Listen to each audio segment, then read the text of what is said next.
Sorry, you had me looking to see, like, can I mute just Gatr? I mean, you can. Don't get him thinking that. Come on, Zan. He doesn't know that button yet. Holy shit, I can. No. Right click his name. No. It's only taken like 118 episodes for me to learn this. This is glorious. And I thought I was technologically behind. I just never cared. I just had to put up with it. So, say hi to Natalie. Hello, Natalie. You too. hey, Natalie. Nice to talk to you guys. Hey, we finally get to talk to you. This is going to be fun. I know. I've heard good things. I have also heard good things. Yes. Very cool. Very cool. Guardian down.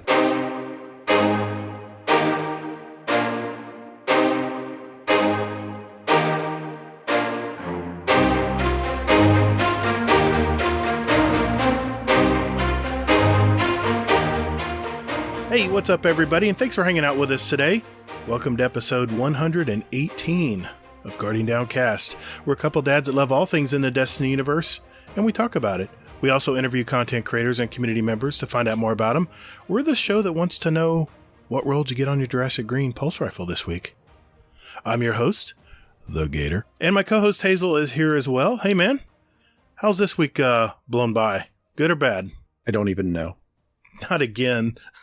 Yeah, man. It's just life. It just goes by, and I'm just holding on with both hands, trying to, stay afloat. Routine. Gotcha. Yeah. So, wasn't too bad. I kind of coaxed my boss into doing some developmental stuff. So, I got to spend, I think, 4 hours this week doing Excel classes. So that was pretty fun. Probably sounds like hell for other people, but it wasn't bad. It was fun. And then besides that, tonight got together with some friends, had a few beers. It's like the first time we had like a gathering in forever. So nice. It was Real good. life It was friends. weird. Cool. Yeah. IRL stuff. It was like, I'm like, wow, this still exists. Holy hell. Yeah, I'm still waiting for GCX when we can all meet up and have a beer. Yes, exactly. It's gonna be fun. Yeah. Yep. You can actually punch me in the face. I'm sure you will. Or you might punch me in the face. Maybe. All I can tell you is Warcry is much taller in real life. Much taller than he's even taller than he sounds. I had to be on my tippy toes when I take a picture with him. Well, good, man. I'm glad your week's gone well. What about you? Yeah, it's been a decent week. All right. I first have to apologize for all the notifications in the Discord this week. I was cleaning up the speedrun question ideas. I'm getting ready for the drawing. I got it on a list. And like an idiot, I pinned the extra questions so I could take them off a list. And I didn't realize when you pinned a question, it alerts everybody. That's crazy. So I apologize to our Discord members. You got like 50 notifications right after another. Sorry about that. That's my novice in the Discord arena. My bad. Yep. But you got downgraded, I heard, to amateur bullshit. I'm back down to amateur bullshit, I know. But the bad news is I had to give up my bowling league after 20 plus years of bowling in this league. On the third game last week, I extended my left knee too far. I was frustrated. We were having a bad night, and out of a little bit of frustration and rage, I overextended, and I kind of sprained some ligaments in my knee. Had the doc look at it, and he's like, "Man, you probably should lay off bowling for a while." So it killed me to say it, but I had to text everybody and let them know that they're gonna have to find someone for my spot. First time in 20 plus years, so bummer. But to be honest, I think I needed a break. I've been bowling on that league for 20 plus years, and I was feeling a bit burned out too. So to be honest, but it was just kind of all these things pointed to this. I need to take a break, so I just went ahead and acted on it this year. But no, other than that, it's been a pretty routine week. Getting those pages done, right? Trying to get the books unlocked in the season of Lost. I haven't dove back in since week 1. Okay. Or day 1, actually. Okay. So. Got my pulse rifle and I'm out, right? I kind of gave up on the pulse rifle. So. It's not that bad. I've got a new love of my life, so I don't need that. Okay. Well, tonight, speaking of loves of our lives, we have a returning guest and defending 2020 SpeedRun Champion. He's got a lot to share tonight and a lot of changes going on in his life. It's our longtime friend, Zanifan711. How you been, man? I love you guys too. That's so sweet. Yeah, I know. That's so awesome. That's a great segue. That's why we pay him. Speaking of love, I believe there's someone else with you here tonight. Yes. I don't know if you recall, but I had met someone special that I didn't want to really jump the gun on, but then I did decide to jump the gun in July. So my fiance's here. Very cool. Hi, how's it going? Hi, and this is Natalie, right? Yes. Yes. Okay. Awesome. Good deal. I'm nervous Purvis, so I'm just gonna. You're fine. You're fine. Yeah. We're gonna have fun tonight. It's gonna be a fun night. Well, thanks for joining us, both of you. What we have coming up on the show tonight, obviously we're going to catch up with Zan, maybe hear a story or two. I heard there's one in there. Next, Hazel's going to go over the TWAB for this 9th week of Season of the Lost. And we're going to share our week in gaming and entertainment, including our review of a few movies. So next, we're going to answer questions from our community, and we're going to add 2 songs each to our award-winning Guardian Downcast show playlist on Spotify and iTunes. All right, let's don't dilly-dally. Let's get on with this.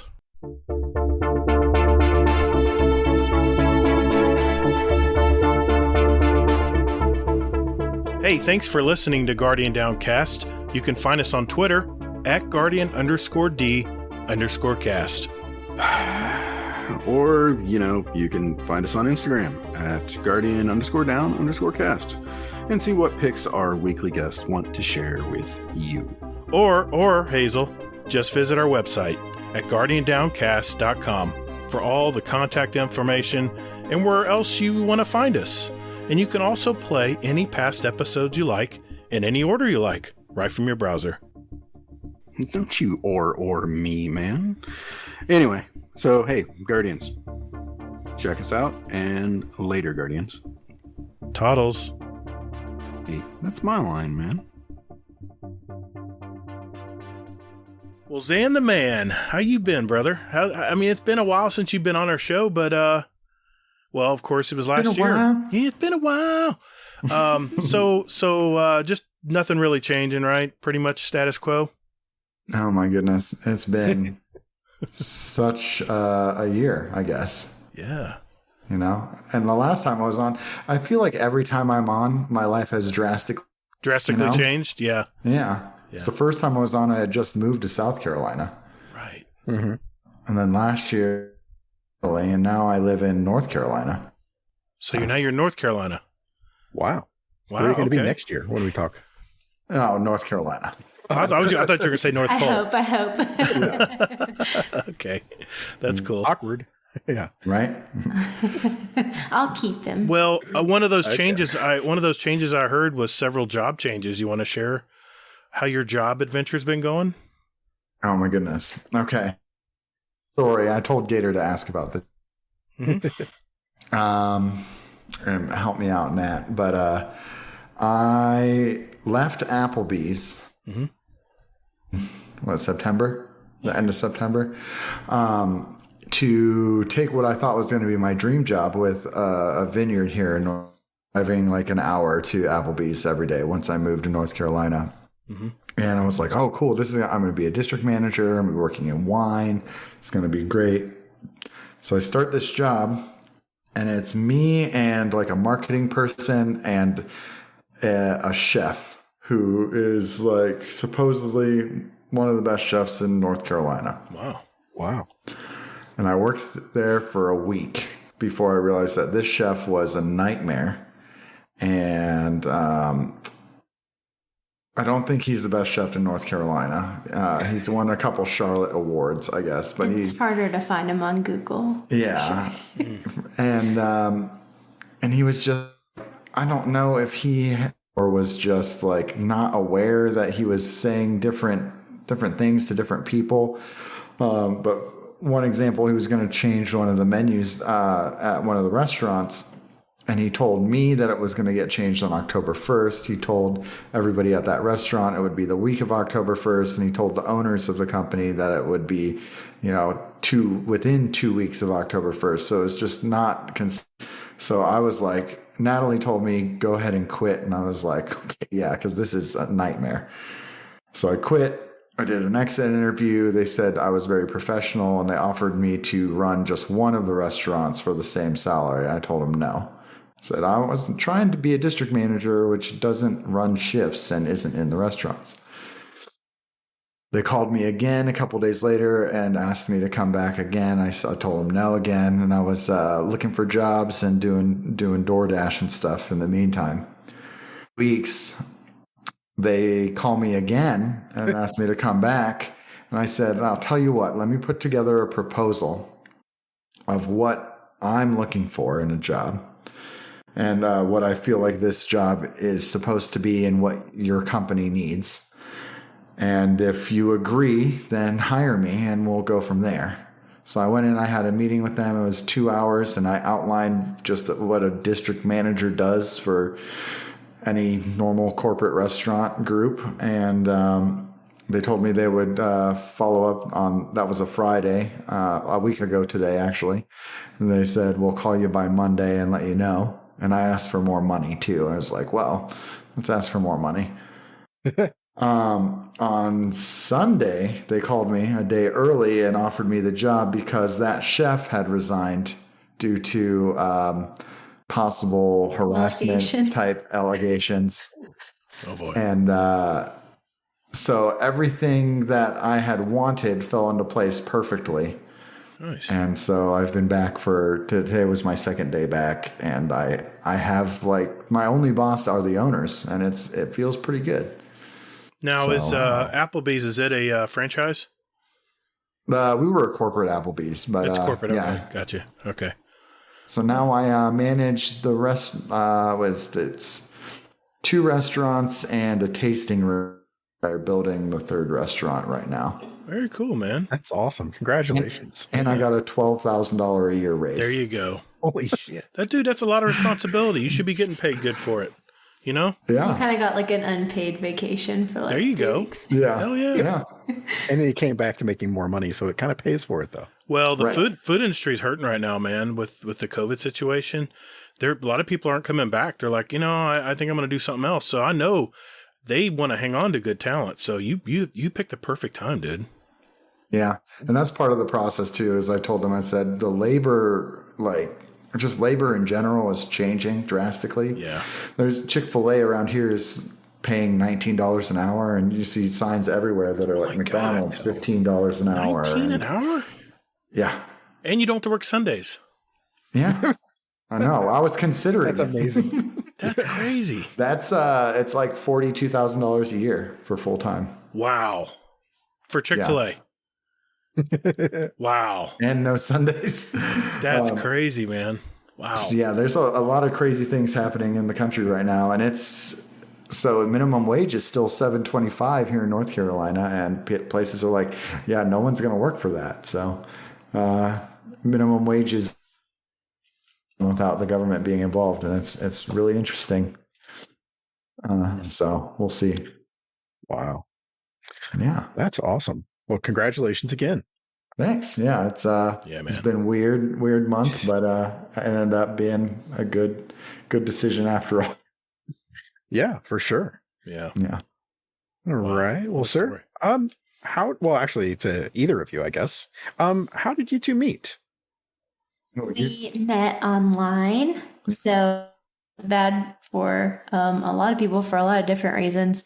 Probably good for us because I don't think we would have met otherwise, because I would have never gotten on a dating app had the pandemic not started. Yeah. But I was like, I don't want to put my dating life on hold for 2 or 3 years, however long this takes to be. Yeah. Yeah. So, It was Coffee Meets Bagel, the most popular. Yeah, everybody's on it. Yep. Wow. Yeah, and this is another similar to the job story. So Nat was going to call it quits because it wasn't working out on the dating apps, right? Oh, okay. Also, this is kind of segueing, but I would say Coffee Meets Bagel, no one is on it. It's very glitchy. But the gimmick with Coffee Meets Bagel is they will only match you with people you have a mutual friend with on Facebook. Yep. And we only have one mutual friend, and she's a 6 foot tall, kind of hood white girl that likes black guys, and she's hilarious. And I only met her. was a server at the Applebee's that I trained at. Oh, wow. So, very, very small world kind of situation. Yeah, it is. Yeah, and I went to high school with it. So it was just very random. Yeah. Yeah, Natalie went 2 hours away from where she lives now. Oh, wow. In South Carolina. Yeah. Yeah. But Natalie was going to call it quits because it wasn't really working out on the dating apps. And I didn't have any bagels, as they call them on there, which are the free possible matches. And you got maybe he like gave 6. me his coffee beans, so I feel really special. So they had to give me some premier bagels that you would normally have to pay for. And Natalie was one of them. I do remember having there were like 5 or 6. I chose you out of multiple. Yeah. But I do remember like having a really tough decision between 2. I ended up settling. Your beans with women all over town, Zan. No, they know my first name. Okay. No, but I ended up choosing Natalie. It was a pretty based on basically like very limited information and a couple of pictures, and I was like, I'm going with Natalie, and it ended up working out pretty well. So where was your first date? When did you guys meet up? Our first date was like a 12-hour event. Yeah. Wow. So if you don't count this, why don't you tell this one? We did a lot of dating no-nos on our first date. Uh-oh. Yeah. He drove to my house at the time, jumped in my car. We talked about exes the whole way to a hike. Mm-hmm. Hike where either one of us could have got pushed over the edge at any moment. A tubing adventure, so we were both like half naked. Yeah. Went and got Thai food, and then went and got drinks. Yeah. And that was the first date kiss too. I'm pretty sure we talked about like all kinds of social issues. Like we talked politics, religion, and exes all day. Yeah, and our views on like consent and sex education in America, and yeah. That sounds like an awesome first date. Yeah, it does. Yeah, it was all day long. Wow, that's cool, man. There was another guy. She had matched with 2 guys, and so I had to wait about a week and a half to know for sure if this was going to go anywhere. And that must have killed you, dude. Oh, yeah. The second date, I was still a gentleman because I told her to still have fun and stuff, but the second date did not go very well. Or not our second date. Her other date with the other guy did not go. I tried to be very open, and I was like, I have a date with you, and then I've got a date with this guy, and, tried to be honest. You were probably thinking of Zan the whole time, I'm sure. Oh, yeah. Yeah, I know how it is. Yeah. You think about Zan too, Gatr? All the time, dude. Oh, that damn black flowing hair, man. Jesus. I mean, I must have felt good about him if I let him come to my house before I met him. That was a bold move, Natalie. Bold move. Yeah. Well, I've got a question. Go for it. So I've been out of the dating pool for what feels like forever. What was it like dating during the pandemic? Oh, man. I mean, it weeds out a lot of people very quickly for me, because if someone was like, let's meet at this, event with, a bunch of people, like, I don't know. I feel like I was trying to be safe and like only go on like outdoor things and whatever. So I don't know. It was a weird time because it was kind of that halfway where a lot of places aren't open. And yeah, it was a lot of roof and like not a lot of hikes, but we did do a good amount of outdoorsy things. It basically was, funnily enough, the movies were a pretty safe space. Yeah, we would go on Tuesdays and we'd be the only people there. Yeah. Oh, it's great, isn't it? It's the most awesome when you have the whole auditorium to yourself. Yeah, and going out to eat was Asheville was a pretty liberal city, so it was pretty safe to eat in Asheville. Right. Yeah. And the rest of the year, both of us were living with our parents for the time being. Yeah. So it was very difficult to I don't know. We didn't get much alone time, we'll say. Yeah. Well, speaking of living arrangements, what did you guys decide to do? Did you get a place together, or where'd you go from there? So now we live so I proposed in July. We'll talk about that. I bought my childhood home in May. Really? Which was already planned kind of. Wow. So I moved in pretty much right after she said yes that same weekend. That is so cool. Yeah. But he asked for the proposal story. Yeah, Zan. Let's see if he did it right. Tell us, Natalie. He did. So I was I didn't know it was coming, but we had talked a lot about it and making sure that's what we both felt good about. And so I knew it was coming within the next couple of months, and I was terrified that it was going to be a very big public event. Oh, yeah. And it was very sweet. He had a photo album of all of our dates from the year in it. Wow. And then when I got to the final page, it was today's date. Very romantic. I stole it from Up. That's a great idea. I didn't think of that. And he had a whole spiel about, today's date is very important because we're renovating this house together. Mm-hmm. You have a strong foundation in your house and a strong foundation for love and all these little cute phrases. And in the unfinished house, like it was. I think the kitchen was the only thing that was done. Yeah. And Stephen had whittled. So we met on Coffee Meets Bagel, and he had whittled out a little ring holder that was a coffee mug and a bagel attached to each other to hold my ring in. Wow. It was so cute. And then he said that both of our families were on their way there to meet for the first time. Oh, so we had a big pizza party with our two That families. is so cool. Good job, Zan. That is awesome. Yeah. I've been smiling this whole time. I am too. I'm about to send you guys a picture of the ring holder too. Oh, dude! So if you could send it to our chat, and if you don't mind, can Hazel put it in our Instagram? Yeah. Okay, cool. Awesome. No problem. And everything made so much more sense because I would be on the phone with him sometimes and I would hear like weird sound in the background and it was him whittling, but I didn't know that. Really? So, yeah. Wow. Everything made so much more sense. Pretty cool, Zan. Pretty cool move, man. That is awesome. Say. Wow. I just keep smiling right now. Yeah. I mean, that's good news, you know? Gatr and Hazel, do you have equally good meeting your partner stories? Sure. What how did you propose, Hazel? Why not? We're talking about it. We need to call Mrs. Hazel in here. We can. She'll tell you the same exact story that I'm going to tell you. Okay. There was like this river. It's called the Little Miami River that's around here, and we would always go to this river and we'd walk by the bank like all the time. And it kind of became like our place. Or at least I thought so anyway.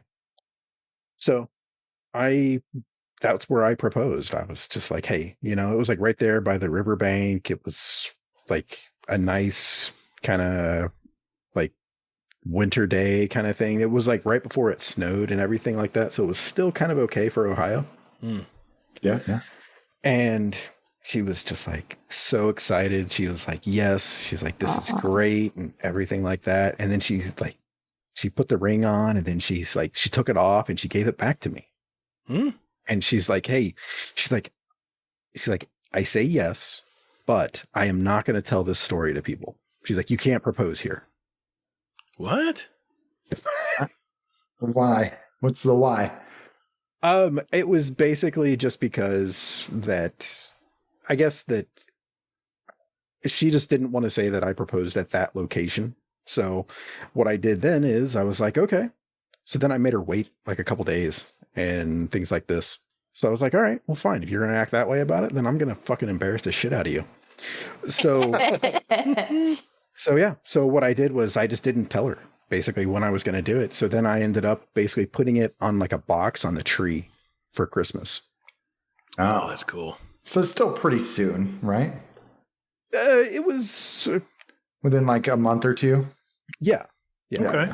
That's acceptable. It wasn't like I forgot about it or anything. Yeah.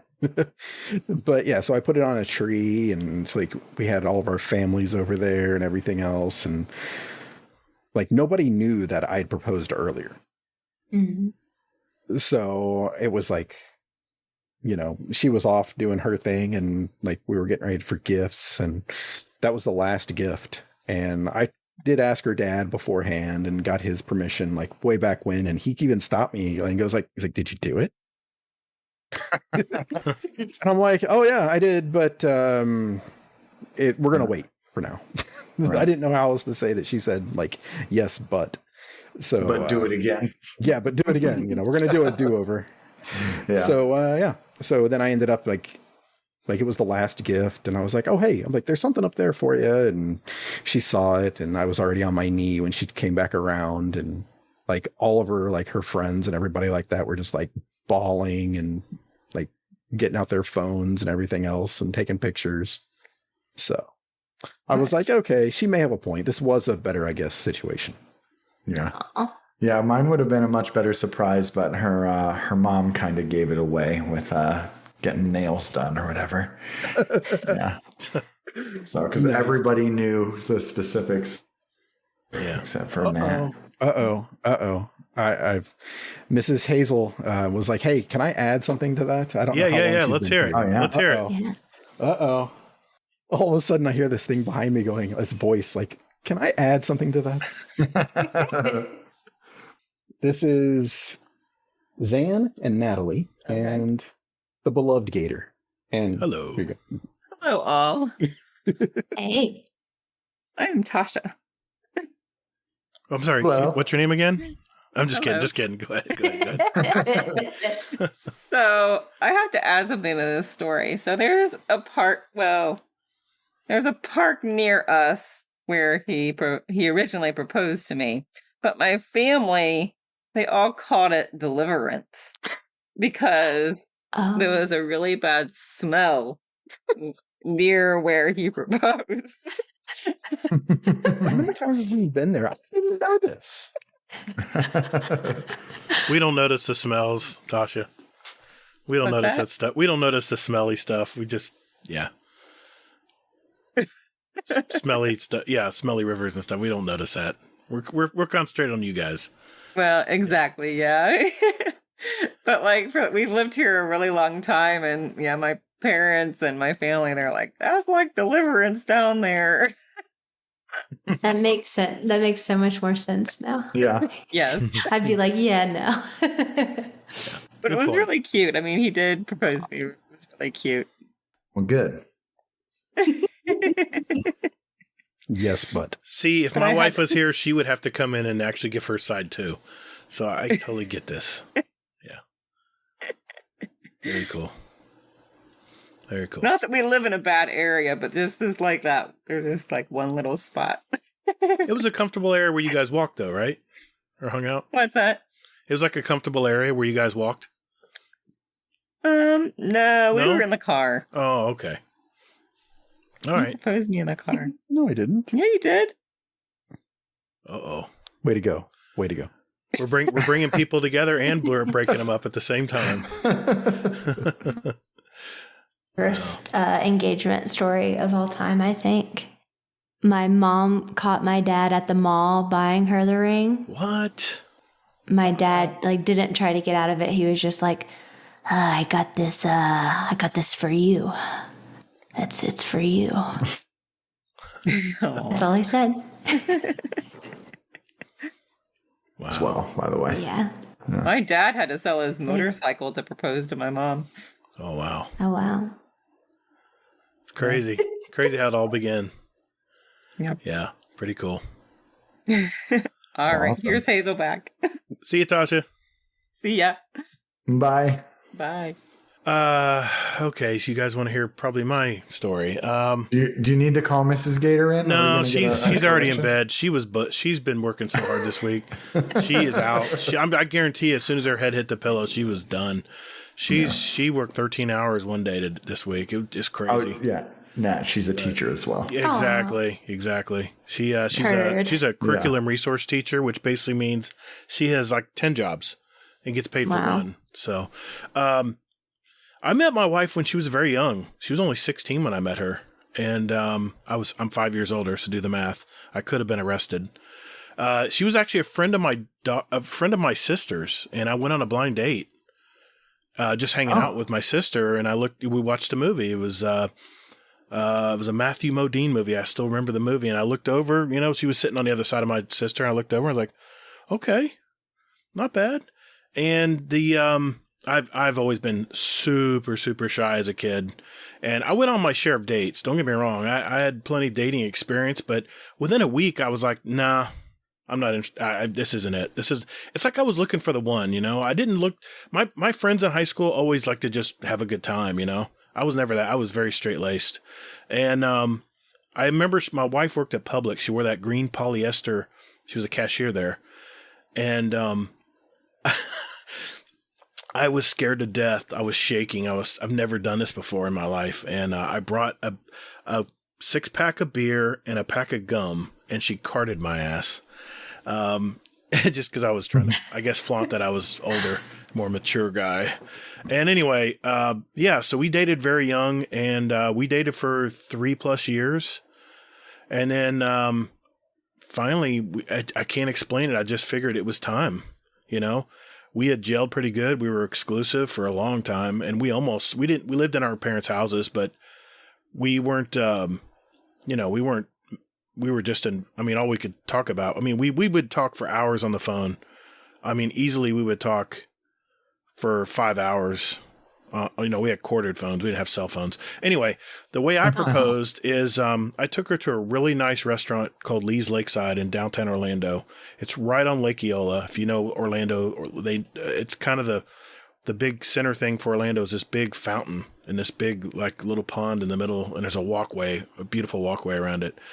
And I bought the ring obviously well in advance, and I had it in my pocket. It was bulging out. Well, the thing about Lake Eola, there's a lot of homeless, and we've heard of people getting robbed. And I was paranoid as hell. But we walked around. We had a nice dinner. Walked around the lake later that night, and finally, after doing like so many laps, because I kept chickening out, because there's this little extra fountain on the way out, and that's where I was going to propose. So finally, we were walking back to the car, and I stopped her at this little fountain and got down on one knee and proposed. And of course, she said yes. So 29 years later, which will be in November. Wow, yeah. That's awesome. Nice. It was very private. It was very private. We're very shy, kind of private people, so we didn't do any big public display or anything like that. But just short and sweet, and our wedding was even very small, just family and friends, and yeah, it's a good time. I'm still trying to look for my VCR tape of our wedding. It's somewhere in my attic, so I'm terrified that it's going to be ruined. But anyway, that would have been great if she would have asked, "Is that a ring in your pocket, or are you happy to see me?" Yeah, I had it on the opposite side, and I kept making sure that I was not on the side, where we were holding hands and stuff. So I was paranoid. It was burning a hole in my pocket. I was like, I got to get this done. Anyway, so yeah, I was, let me think here. We got married, she was 19 and I was 24 when we got married. Very young. Sounds really similar to my parents, actually. Is it? My mom used to wear my Letterman jacket because she thought that her teacher, who was the football coach, my dad's football coach, didn't like him or didn't like her. Oh. So, and my dad's 5 years older, and he had graduated high school at the time as well. So yeah, 5 years older too. Yeah. Yeah, my wife is so much more mature than me. It almost makes sense. Women are so much more mature than men. They really are. So you kind of want to marry older, kind of. I don't know. It seems to work out that way anyway. But anyway, hey, great story. A great story. Yeah. Is there anything else, Hazel, you wanted to ask? We didn't have any show notes this week. We were just kind of hanging out and just chilling this week. Yeah. Well, we could ask, Natalie, and Zan, some of our like OG questions, do you guys game or something like that? Oh, before we do that, I want to ask one. I've been thinking about this today. Natalie, what do you see in Zan that you really like? I know it's kind of cheesy, but I'm just curious. What made you attracted to Zan, to Steve? So many things. He is just very kind. He's very gentle with me. I think in previous relationships, like my emotionalness issue, and I feel like me and so he understands like if I get teary-eyed, right, it's not a deal breaker. Yeah. Gotcha. Sorry, I didn't mean to put you on the spot. Nice. No.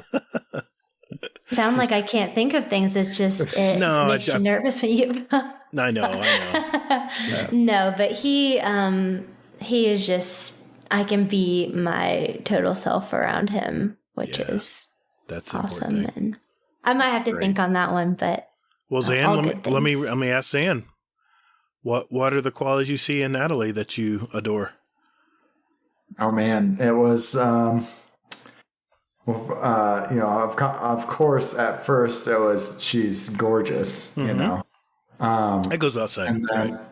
And as you know, Gatr, and I saw this because she wasn't a teacher then, but I saw this when we met too. She just doesn't ever stop, and she cares so much about, honestly, too many things that there's not a mean bone in her body. Yeah. Yeah. And, as we all know, being men, we're dumb. We make stupid mistakes and we do stupid things. She's very patient and very understanding. Like I said, very mature. Yeah. All of our life goals and family goals and everything just aligned really well. That's cool. And having been married before to just the completely wrong person. Yeah. It makes it a lot more obvious when you found the right one. By the way, for those of you who are just now tuning into our show, you can hear Zan's full his initial interview with us on episode 13. It's called "The Meatless Taco" was the title of that one. If you guys want to hear, remember that episode? Yeah, I do too. Yeah. I do too. I remember the intake, the outtake at the beginning. All right. Well, I didn't mean to put you guys on the spot, but Hazel, what do you say? You want to ask a couple gaming questions? Yeah, sure. All right, go for it, man. Okay, we'll go with this. So, Natalie, do you play video games or anything like that? I really don't. So Steven's only lived with me this summer, and I've 20 hours a week at my job so far. There will be a point over Christmas break or next year where we can try to see if he can get me into some stuff. But I didn't grow up with a gaming system. I didn't even have a TV in college. So I'm just not a big technology person. She doesn't even like cell phones, really. That's glorious. Until 2017. Wow. Or no, I didn't get a smartphone. Remember? Yeah. So anyway, I'm a bit behind, but big Roller Coaster Tycoon fan back in about fifth grade. Logged a lot of hours. The plan is she did watch with an ex The Last of Us. So on the docket is to play through The Last of Us 2 together. And I got to show her the trailer, but I think she's going to be into Alan Wake Remastered would be a good one for the two of us to go through together because it's a little bit more slow-paced, spooky game. I do like to watch games, so... She was very to start a replay of Horizons. Pretty intrigued in that. And then she's going to have to sit through Mass Effect at some point because, of course, it's just glorious. You know, I saw the trailer to Uncharted. It was really good. In fact, it had Mark Wahlberg and Tom Holland, I think. Tom Holland. Yep. It's really good. It looked like it was cast really well, and the trailer looked really together. So, Gatr, you're a PlayStation guy, and you haven't played an Uncharted. I've played an Uncharted game back a long time ago, like PlayStation 3, but for 5 minutes. It's been a while. No, I played through one, but I really wasn't into adventure games. Usually, it was more of I just was into shooters. That's what I do. Is shooters. That's what I've always loved. Uncharted is a Indiana Jones puzzle game. Yeah, I played plenty of those. I played a ton of those in the early PlayStation days, but. I mean, Medieval, I used to play that game so much. Oh, my God. I've played puzzle games and adventure games like that. It just, when those games came out, I was so addicted to, Resistance 2 and games like that. So, well, let me ask you this, Zan. And, I guess, Zan, Why game? What is it about video games that makes a great hobby?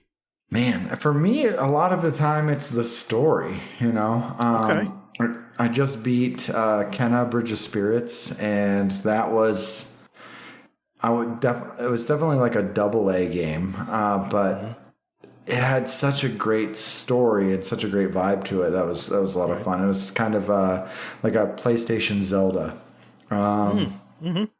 Gameplay is, as long as the gameplay is decent, I'm gonna have. Yeah, a lot of it is really just story and being able to invest in things. Cool. Yeah. All right. Some more to add to a previous question. Yes. I meant to say earlier. Okay, so me and my girlfriend were just talking about this week. There's like certain things that you think are important. 8 now, and Zan 35. Like you get to a point where you really think about what's most important and try to be flexible on the things that aren't important. Right. Mm-hmm. And Steven, I don't know, like such a good communicator, and agrees with me, very validating about my feelings. And then just certain things that are important important to other people. Like I would ask early on in foodies or not, because we eater. And so we're both very into cooking and trying new restaurants. And I don't know, all those like little things that you're like other people, and then being flexible on all the not important things. Yeah. It's a good point. Yeah. Anyway. Yeah. I like that. Well, okay. I'm going to pop in real quick here with a question. I'm going to hopefully not create an argument between you both. So what are the top 2 restaurants that you've been to in North Carolina? Top 2 or 3? Been to the fondue place yet? You go first. Place called Umi all the time, because for not being near the coast, the sushi is. Well, the sushi's good. The pad thai is good. And it's a Japanese restaurant, and they have good pad thai. Yeah, we go there probably every 2 weeks. And their bento box is really good as well. Oh yeah. Yeah, Umi's a good pick for sure. And then we don't really go to like fancy Asheville stuff. I worked in downtown Asheville for like 5 years, so I just hate the traffic. So we don't get to like the actual good restaurants very often, just because we don't want to deal with the hour-long traffic. It's not like too big, but it's not too small. It's kind of right. Yeah. It's kind of nice and in between. I like that. I like the city. My parents love Asheville. Oh yeah, and Asheville. I do like Asheville a good bit. It reminds me a lot of the hipster part of Akron. Yeah. I told Natalie that a lot. It's 2-lane. The interstate does not support how big it's gotten. Oh, yeah. Mezzaluna. Mezzaluna. Okay. The Italian place in town, right? Yeah. Yeah, they have good wood-fired pizza and good ravioli there. Very cool. I would say that is probably another one. Yeah. Very cool. But there's an even better Italian place in Greenville. Yeah. I have family in Greenville. Really? Everybody has family in Greenville, it seems like. And when we get married, and we might not have an actual wedding, but we're definitely going to have what we're calling dancing and drinks. Mm-hmm. And I fully intend to have like a bachelor weekend kind of deal. I want to get a cabin in Asheville or something, and possible come and just hang out and celebrate. We have to have a pickle bar at least. Pickle bar? Yeah. Down for a pickle bar. Okay. So there might be an excuse to come to Asheville here in the next year or so. I like that. Yeah. Very nice. Okay. I'll ask a signature question of both of you. Zan, you've answered this one before, but let's see if you can think of another one. What's one thing about you guys that maybe our community doesn't know about you? Ooh. Zan's like, got to answer this like 5 times. Yeah. No, I got a good one though, actually. Good.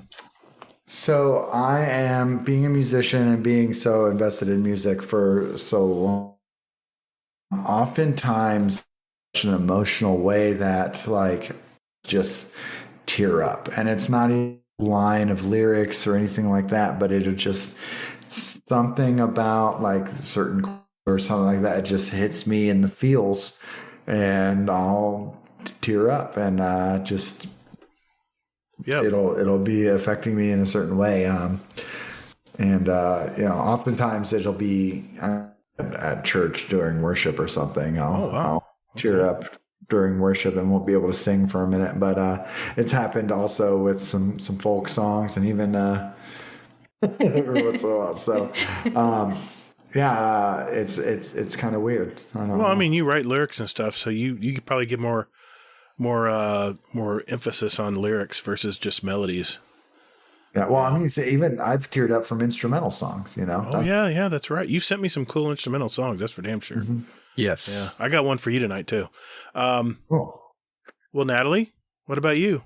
What's one thing maybe people might not know about you? It can be I don't have anything super interesting. Oh, it could be anything about small something. Or big. Yeah.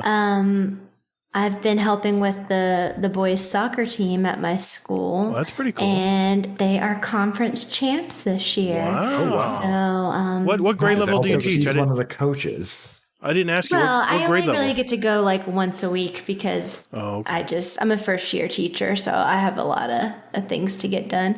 But so I'm pretty stoked about that. Was your head spinning when you first got your first teaching job? Like, oh my God, I don't know if I can do all this.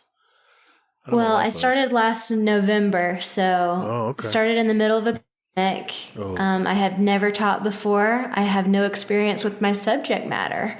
I have my kids virtual and half my kids in person. So it was our time to come in to teach. That's got to be frustrating. My wife, she expressed that several times. That a lot of kids wouldn't even check in. It was really a broken system. Well, and even now it says since they were out of school for like a year and a half, they missed. They don't know how to act in school either. And now that they're back. Right. Yeah, like I've heard I work at a high school, but I've heard some of the middle school teachers talking about how their 8th graders are just like chasing each other around the playground and like just doing things that like developmentally like 8th graders aren't normally doing. It's more like what 5th or 6th graders are doing. Right. So it's just very interesting. Very cool. Yeah.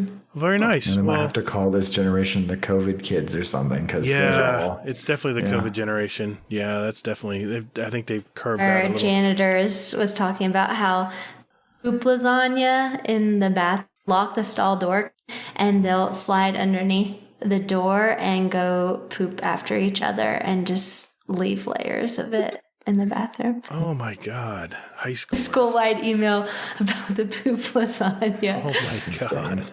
That's high school for you. Nice. Yeah. I think we may have found a title. Yeah. Poop lasagna. That's one good fact about me. I have the sense of humor of like a 5th grade boy. So that's a good one for me. It's good to know. Well, farts are funny in this house. Hazel, do you want to talk about maybe some gaming entertainment before we move on? Yeah, for sure. Okay. I don't think anything big came out, so but we can not ask. Really. Well, okay. The elephant in the room. We've all watched Dune, correct? Yeah. All right. The new one. Yeah. Yeah, the brand new one. Not today, right? Yeah. Yeah. I literally just got home from the theater from watching it and had like 15 minutes to walk the dogs real quick and hop on. So it's fresh in my mind. So what do you guys think? What was your initial impressions? For me, okay, so I read the book. Mm-hmm. And for me it was I remember at one point even saying like pages and compacted it into about 10 minutes. But I didn't have that moment of, I don't think they did this right, if you know what I mean. I think overall it was I think pretty spot on into the spirit of the book, which I love the book, by the way. I think the casting was really good. Especially love wow, I'm blanking on his name, but the guy that he plays Duncan Idaho, he's Aquaman. Jason Momoa, yeah. Jason Momoa, great casting, and even Gurney's casting as Thanos, right? Thanos, yeah. Exactly. So and Oscar Isaac is great in everything he does too. Mm-hmm. But I really liked it, and I wish there was more. And then me, I admittedly am not usually a huge sci-fi fan, huge movie buff. And so for me to really like a sci-fi movie, I was pretty impressed. Yeah, I don't know. I really cared about the characters pretty early on. I really liked the, what are they? The sandworms. Yeah. Oh, yeah. Right. Pretty cool. I'm a big earthworm fan, so anything wormy, quite enjoy. How do we say this director's name? Is it Dennis Villeneuve? Villanueva. Villanueva. Of course, he made Blade Runner 2049, which is one of my favorite remake movies of all time. That was such. That's on my list, Gatr, but I haven't seen it. Oh, it's really good. What did you guys think of Dune? What do you think, Hazel? I thought it was fine. Wow. I found out that my issues with it are mainly from the book itself. Okay. Which were carried over into the show or into the movie. Right. But besides that, though, it was an absolute beautiful movie, though. Man, he knows how to craft some great movies. It was a lot more than I expected. I thought it would be like like the last Star Wars movie. It'll be kind of zany, kind of little, not zany, that's the wrong word, but, it'll be kind of light, not much story, just, because I based the movie not on the book, but I based it on the 1980s movie when Sting, was the villain. And it followed that pretty closely, the 80s remake. I mean, I think they went a lot off of that, but, wow, a lot more deeper than I expected. And they split the movie up into, I think, at least 2 parts. Because it was getting to the 2.5 hour mark. I'm like, wait a minute. We got a lot to cover here, and it's getting close to the end of the movie. So he really did he really made sure everyone understood, what was going on. And I think for the person who's never seen the old Dune movie or read the book, my wife is probably one of those. She followed along pretty easily. So she thought it was really good. It's all about sound effects. And we saw it in the Dolby Theater with the rumble seats, the motion sound, and just the speakers just blaring and everything. And it's got that, got that special, the special projection screen where it's like high, resolution or, not resolution. I'm thinking of something else. Contrast. The contrast is really, really crisp. So you feel like you're right there. You're like hovering into the movie. It's really cool. If you've never seen a movie in the Dolby Theater or something equivalent, AMC calls it the Dolby Theater. There's other names they call it for general cinema and the other cinemas out there, but definitely spend the money to at least watch one. And don't get a lame movie. Get a movie like Dune, something that's very thematic and a lot of special effects and stuff, because then you can really appreciate all the work. But I thought it was, wow. It was I was just telling Hazel when I got home, I'm still a little stunned from watching the movie because it was so much more than I expected. Yeah, and I think they ended it at a good spot. It was about, what would you say, about 2/3 of the... Yeah. Because the last third is, there's a... Right. Probably, but... I would call part 2 probably Revenge of the Jedi or Return of the Jedi, wouldn't you think? It's kind of like the heroic buildup. Or it's going to be, maybe. I don't know. I'm waiting for the Rocky montage. Yeah, I'm waiting for the Rocky montage that was in the 80s one. Running up the sand dune, jumping on top of it. It was pretty cheesy back in the day. Around him. Yeah, it was pretty cheesy. It was pretty, that's what they had to work with back then, man. So, Yeah. I need to go back and watch the old one just to kind of compare. I know it's bad. I remember when Sting was wanting to challenge Paul, and he goes, "I wish it." It's like I just can't remember. Just that line just sticks in my head. Where Sting is Jamis? No, he's Fade. Yeah. Oh, and I watched it today. That's how I know. He was a nephew, right? He was a nephew of the Baron. Fuck if I know. No, I can tell Rabin. you. No, I can tell you. It was his name was Rabin. Yeah, that's who Sting played. No, he wasn't. Sting was Fade, dude. He was Fade? I watched it today. Okay, all right. It's been a few months since how bored I was at work. Work was slow this week. All right. All right. Well, I guess when this one, David Bautista is Glossu Rabin. Dave Bautista? Yeah. He plays Baron's Fade or nephew. Rabin? No, he's Rabin. Rabin. He's Rabin. Ah, damn. Okay. Jason Momoa is Duncan. Paul's mentor. Stellan Skarsgård is Baron. He's Right. 70 years old, dude. 70. Josh Nice. Brolin was Gurney. Oscar Isaac obviously is Dukes and Paul's father. Timothy Chalamet did a great job playing Paul Atreides. Yeah. Oh, he's amazing. Yeah. And all I can tell you is if you like Blade Runner 2049, buckle up. This one's just as good. Did Really you know great. that the director didn't like Blade Runner and what he did with it? What? Yeah. Oh, that was so well He said done. that he was surprised they still allowed him to direct after it. Really? Yeah. That was such that a well. cracks me up every time you start like touting Oh, it that was so well that done. movie is fantastic. No, I thought what the did he direct 80s before this? Blade Runner, the last Blade Runner that came out with Ryan Gosling. 2042, Ryan Gosling and Harrison Ford. Wow. That was a great movie. It was a great movie. And, Well, he and also did Arrival, which was really good. That was like, I like that too. it was very good. Yeah. Set design is big with me, and I can remember that the set design was fantastic on Blade Runner 2049. Oh, It was yeah, so it was. well done. I mean, I felt like it. It felt like post-apocalyptic Earth. It really did. It was just looked so damn good. Anyway, I'll go down a rabbit hole if you let me. It did, by the way, get 85% from critics, 81 from the audience, from the audience. Anything else, you guys? Lots and lots of Seinfeld. Seinfeld. Yeah, I'm kind of a weirdo. I don't really watch a lot of TV, and when I do, I just rewatch Breaking Bad for like the 18th or 22nd time. There's nothing wrong with that. Yeah, so it takes a lot to get me to watch something new. So we've just been rewatching Seinfeld. No, but I got her hooked on 30 Rock.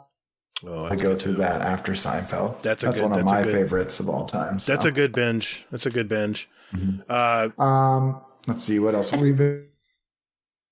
Maybe not TV, but We've been watching a lot of. We've been doing the Marvel timeline order. Oh, yeah, I yeah. A think lot of people we're- are doing that.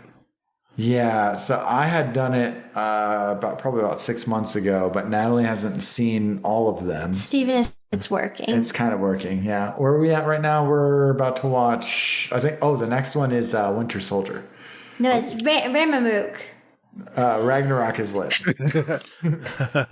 I like to call it the wrong name. And then we've been watching apparently a whole bunch of Catholic priest based movies. That's very expose, so I made him watch Spotlight. Oh, no.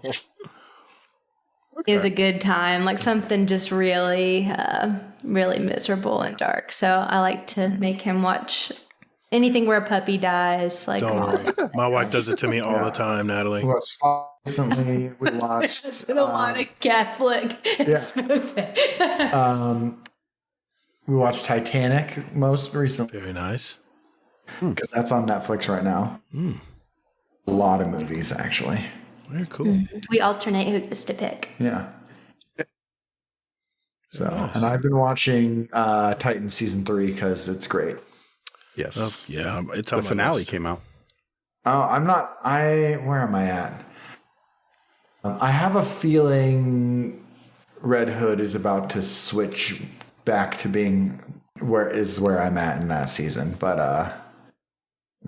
Death in the Family was one of the greatest comic series ever. So, Oh, yeah. It was. Yeah.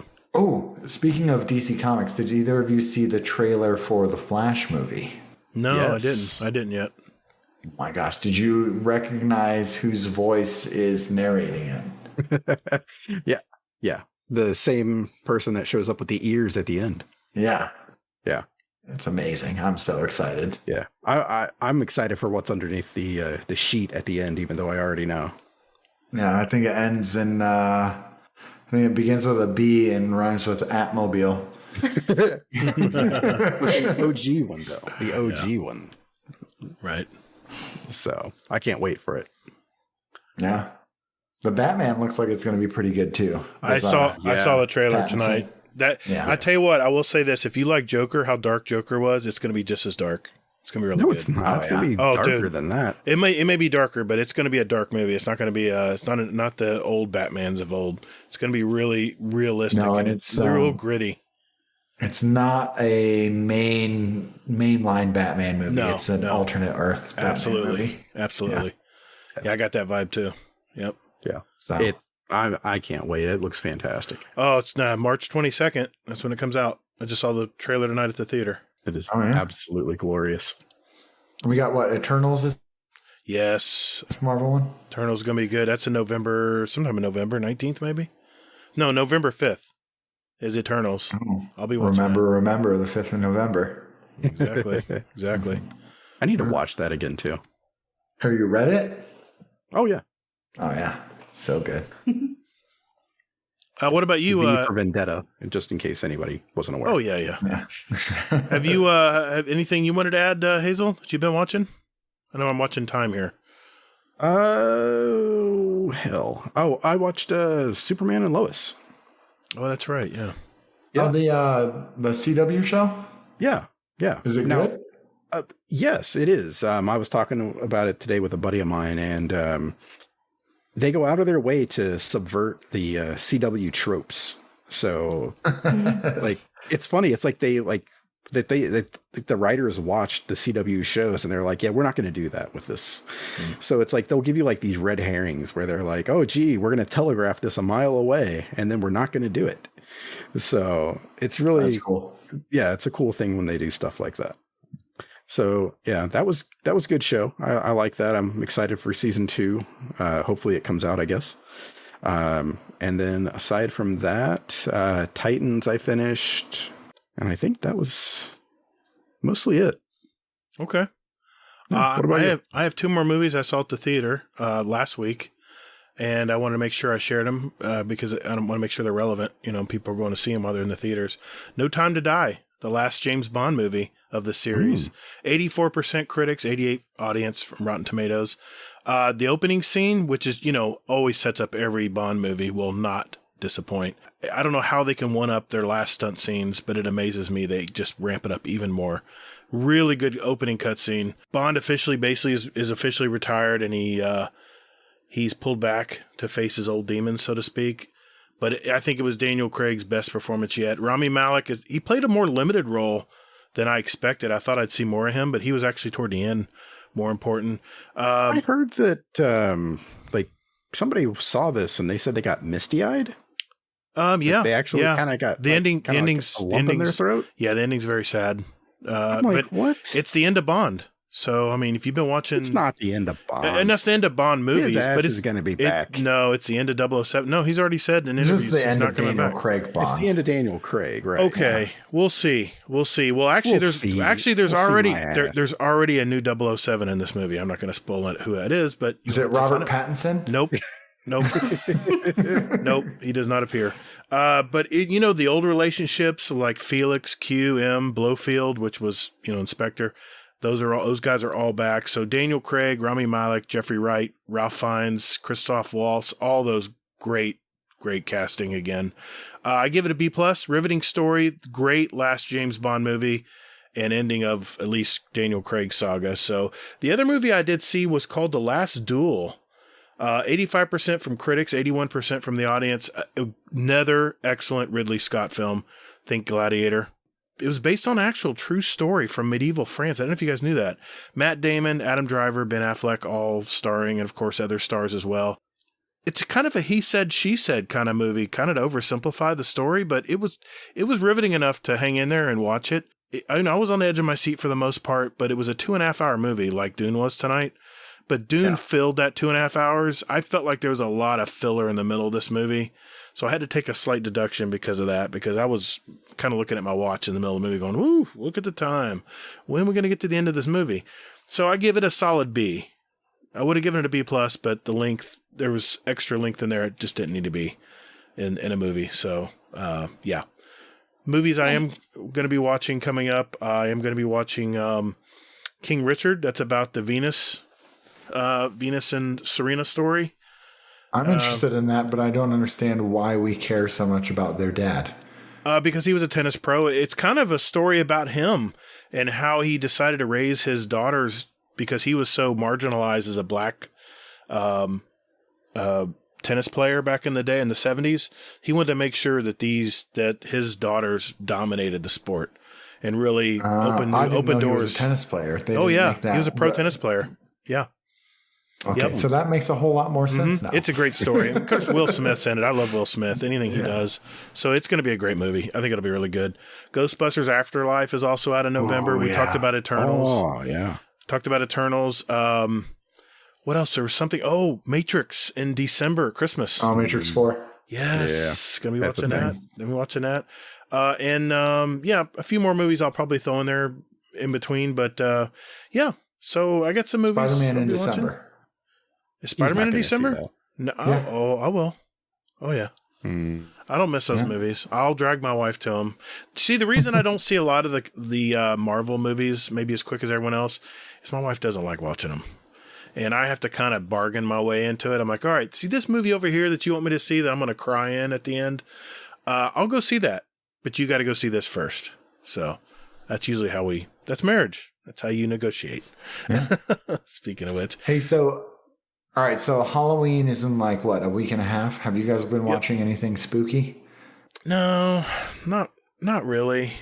I mean, you can watch, by the way, on I think it's at Peacock. You can watch the latest Michael Myers. Yeah. Kills, yeah. Yeah. I might watch that because I already watched Peacock, so we'll see. But you haven't seen the reboot that they did. No, it's really good. Dude, I told you that story, right? That I actually saw a Halloween movie when I was like 8 years old. I went in the wrong theater at a summer camp, and I had nightmares. Traumatized you. I had nightmares for years of white guys coming, this white faced guy coming out of the darkness, and my mom. I'm glad you had to clarify that one, but yeah. Yeah, exactly. But anyway, well, hey, thanks, guys. Thanks for sharing your story with us. We appreciate that, and. Someone's got to defend a speedrun title tonight, Hazel. Just hope my internet connection doesn't screw me on this one. Uh-oh. Yeah, our internet is not great here. Yeah. You've been cutting out a little bit, but for the most part, you've been okay. It's been not too bad, so we'll give you benefit of the doubt for some of it. All right. Well, hopefully you guys don't get sued again. We don't like to talk about that. It's kind of a sore subject. Yeah. All right. Well, let's see how you do. Call the Praxic Order, call the Thanatonauts, the Jinsen Scribes, call everyone so they can witness you. Okay, listeners, this segment is called the Speed Run. This is where we have a database of over 250 randomly asked questions, and Zan and Natalie will have 90 seconds to answer as many as they can. These are short, 1 or 2 word answers, and at the end of the year, the guests with the most answers win a prize entitled 2021 SpeedRun Champion. The questions are randomly asked so no one can memorize the order, and just answer quickly what comes to mind. Tonight I'm going to ask the questions randomly from the list. Hazel is our timekeeper and quality control expert. In the event of a questionable answer, Hazel's decision will be final. Startian and Admiral Nips are our current co-leaders at 39. So what do you say, Zan? You want to start it off? Start off first? No, I'll start it off 39. So that's what, one every 3 seconds, a little more than 3 seconds. Yeah. Well, do your best. I know your internet's kind of spotty. Are you going to ask fast enough, Gatr? I'll ask him as soon as you answer him. As soon as you answer him, I'll be on to the next question. I have to say that every time. I know you do. I love you too. All right, you ready, Hazel? Smile on my face. I know. Hazel's loving hearing it. All right, Hazel, you got the clock ready to go? Yep, I'm good. All right, here we go. 3, 2, 1. Warlock, Titan, or Hunter? Titan. What's one of your favorite Destiny exotics? Hawkmoon. Void, Solar, Arc, or Stasis? Void. What was your first video game? Mario. Where's your ideal vacation? North Carolina. Beef or chicken? Neither. Should there be freelance solo strikes? Yes. What's the one thing you own that needs to be thrown out? Cat. Blues or metal? Metal. If you could choose, who would voice your ghost? Didn't hear it. Samuel L. Jackson. Human, awoken, or exo? Exo? What's the best sandwich? Peanut butter and jelly. Earth, fire, water, or air? Air. What's your favorite restaurant? Chill. What's your favorite Destiny planet? You cut out. What's your favorite Destiny planet? Earth. Pulse, Scout, or auto rifle? Pulse. Smooth or chunky peanut butter? Smooth. Last word or ace of spades? Last word. What's the first Destiny podcast you listened to? Dead Tales. Favorite Destiny subclass? Sentinel. Hive, Taken, or Scorn? Hive. Favorite smell? Gas. What number am I thinking of? 3. Flat or sparkling water? Flat. McDonald's or Taco Bell? McDonald's. M&M or Smarties? M&M. Favorite cartoon, past or present?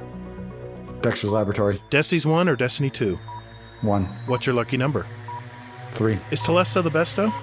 Yes. Who's the bigger badass, Shax or Saladin? Saladin. Fallen, Vex, or Cabal? Fallen. Electric or acoustic guitar? Acoustic. What's better? Man, that internet hurt, man. I know. It killed at least 3. I think if I'm correct in my number, I think you got a bronze finish. Well, how did he do, Hazel?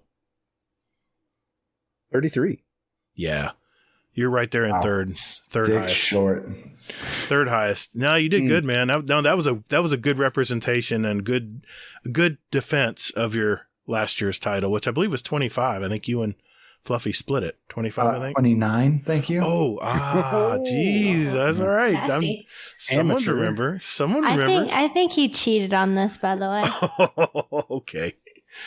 All right. Oh, I definitely am. If it was an either or, I just said the first one you said for most of them. I know. Some people use that. Some people use that Cheaters strategy. don't make friends. Hey, I'm out here to win. All right. All right. Hey, Natalie, you want to give this a shot? Should I? I don't know with the bad internet. Well, just do it for fun. All right. I I get really competitive, right? so I'll have to keep myself in check. Well, think of it as like a super fast interview. That's the way I look at it. Yeah, if you hear me dropping F-bombs. Oh, that's fine. That's fine. Yeah, okay. All right, Hazel. The more the merrier. It's yeah. okay. Also, I don't know any video game answers. That's all right. So, If it's a video game question, I'm going to skip. I'm going to skip it. Okay, good. Hazel, you got the clock reset ready? Yep, I am good. All right, here we go. 3, 2, 1. Morning person or night owl? Night owl. What number am I thinking of? 14. If you could take any one famous person to dinner, who would it be? Mia Hamm. Favorite superhero? Ooh, Batman. Describe yourself in one word. What? What's one thing we would find in your gaming space? Nothing. What is your spirit animal? Ooh, one of my students is my spirit animal. What's your favorite movie? Oh, City of God. First gaming console, if that applies. PlayStation. What is the best sandwich? Ooh, ham and cheese. If you had more time, what would you do with it? Kiss Zanifan. What's your favorite smell? Lavender. What's your least favorite smell? Ooh, doo-doo butter. Where is your ideal vacation? The beach. Favorite cartoon, past or present? Ooh. Oh, no. It's all right. Blue's Clues. What is your favorite breakfast cereal? Golden Grams. If you could live in any decade, which would it be? Ooh, the 60s. What would be your superpower? Beatboxing. Who would play you in a movie of your life? Oh, Amy Schumer. Nice. What color is your toothbrush? I think it's red right now. What did you eat for breakfast today? What? What's the best name for a pet? Oh, Gumby. What's one thing you own that needs to be thrown out? Oh, Tupperware. What was your first music album?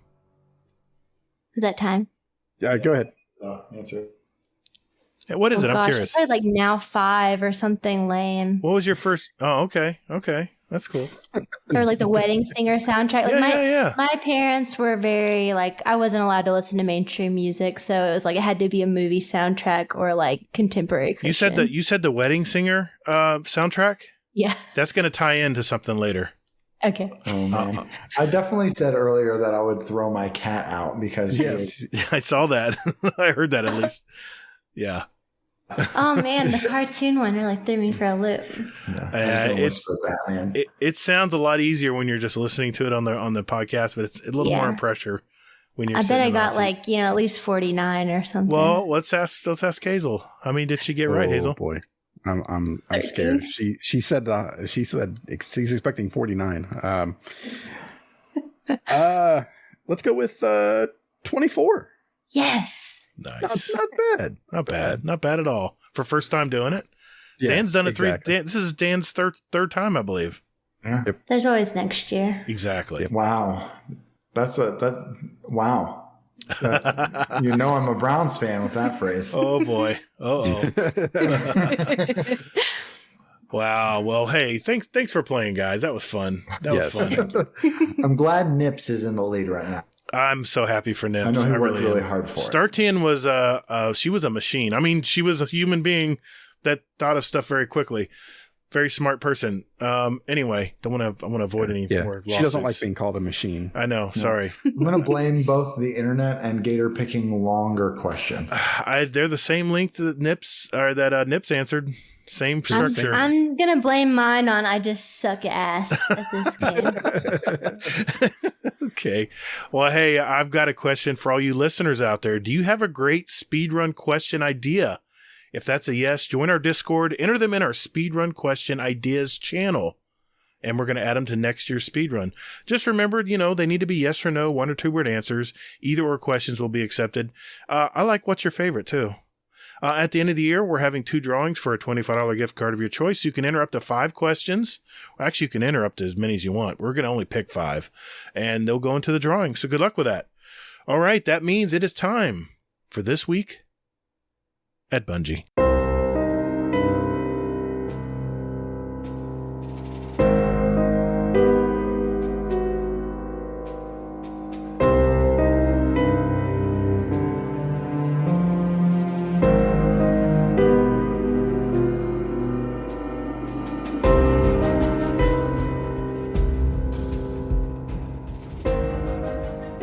All right.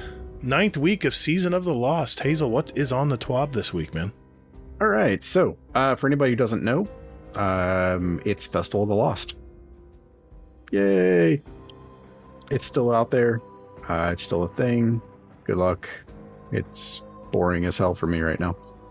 And by the way, I just want to say, so last night I was playing, I think last night or maybe the night before, I was playing with Grackle and Warcry. Mm-hmm.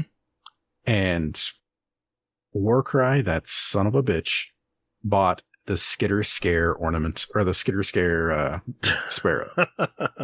That fucking spider. Uh-huh. Yeah.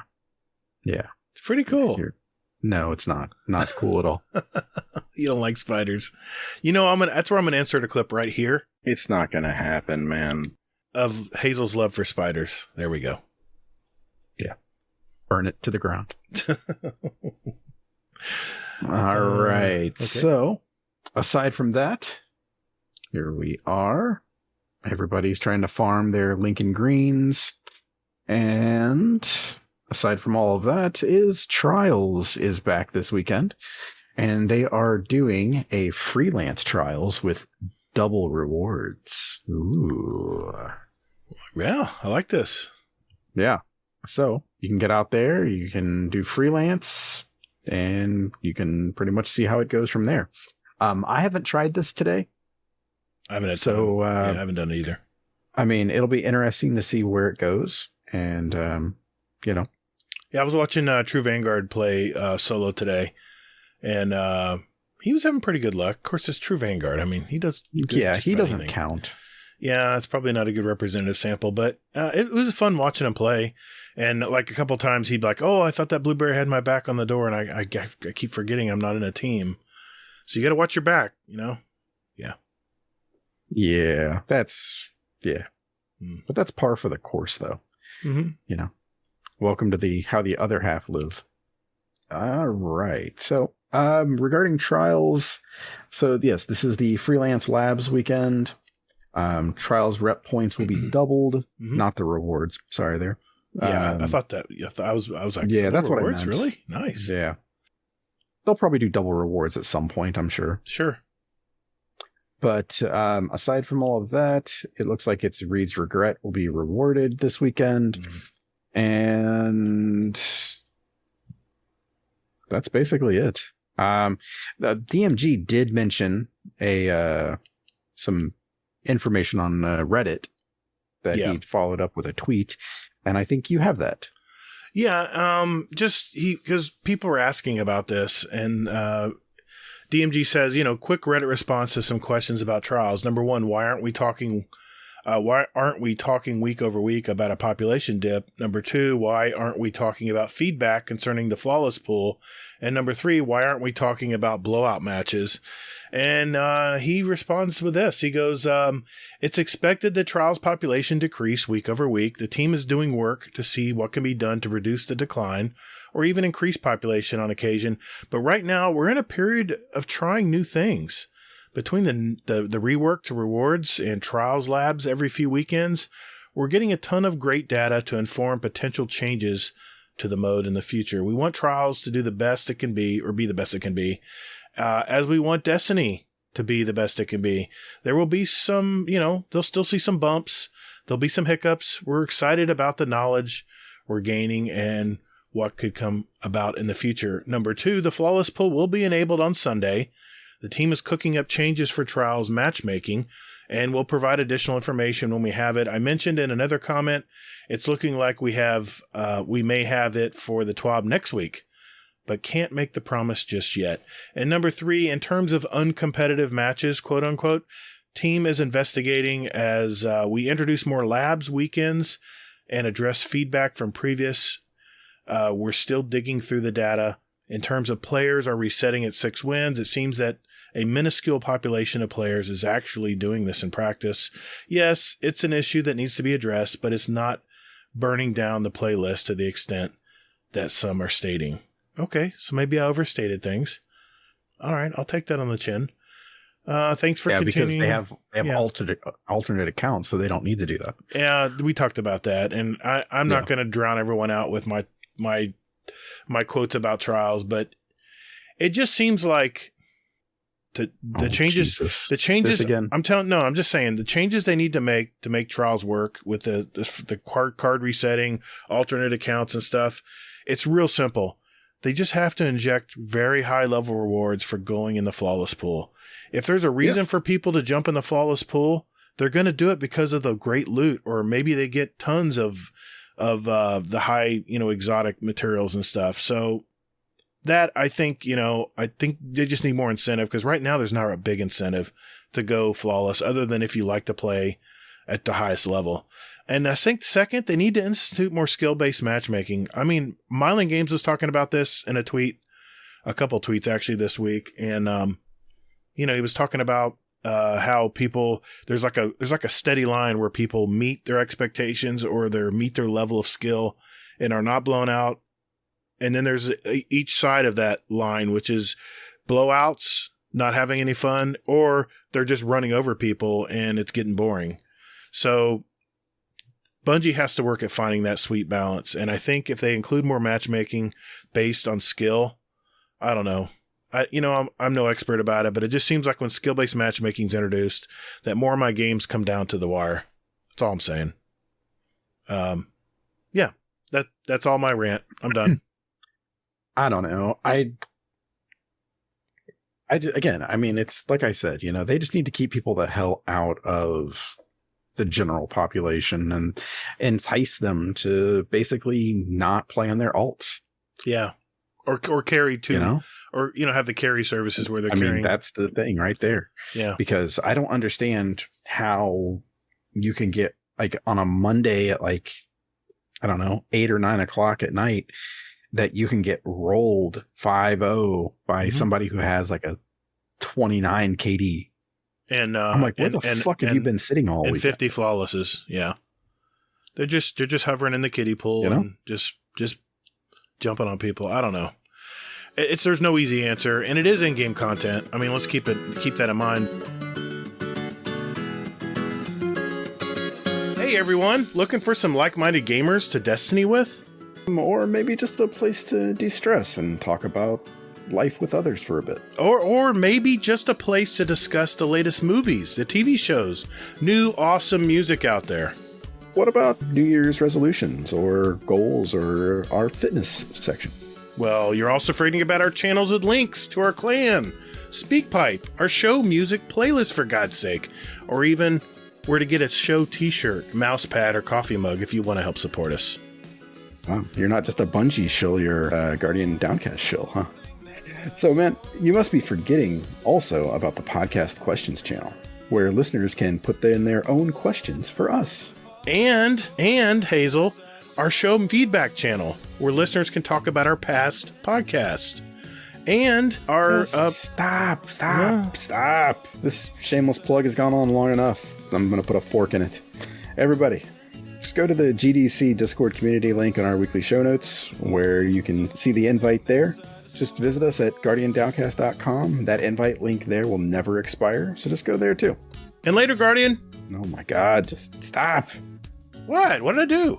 You're so excited. I'm excited, man. What, Just bring it, just bring it down. All right, whatever, man. Okay, jeez.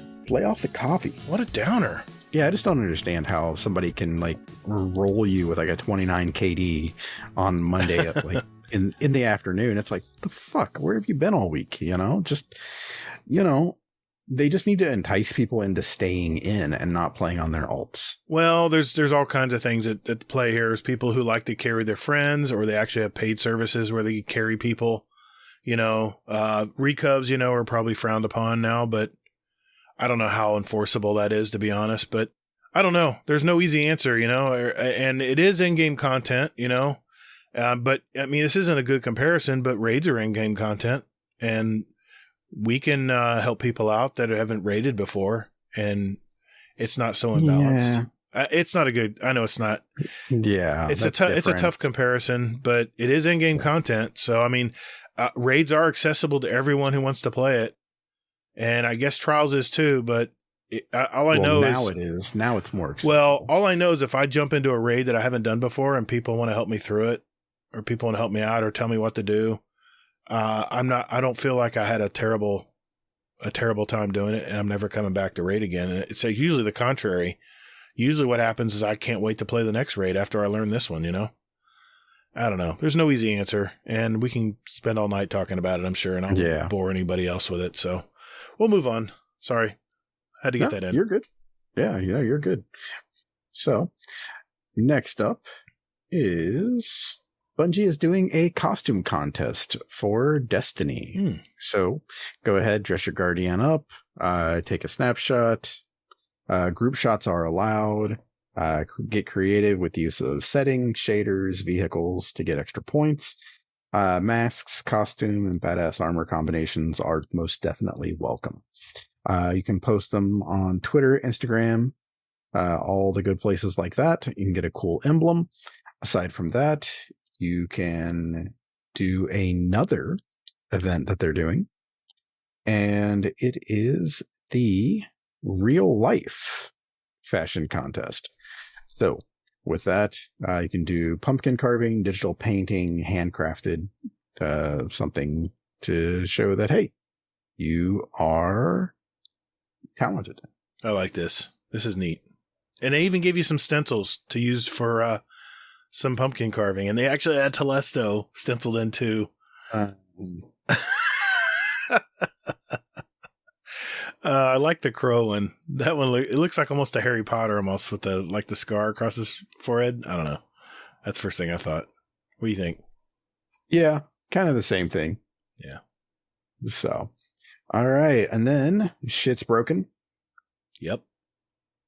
Movies and art.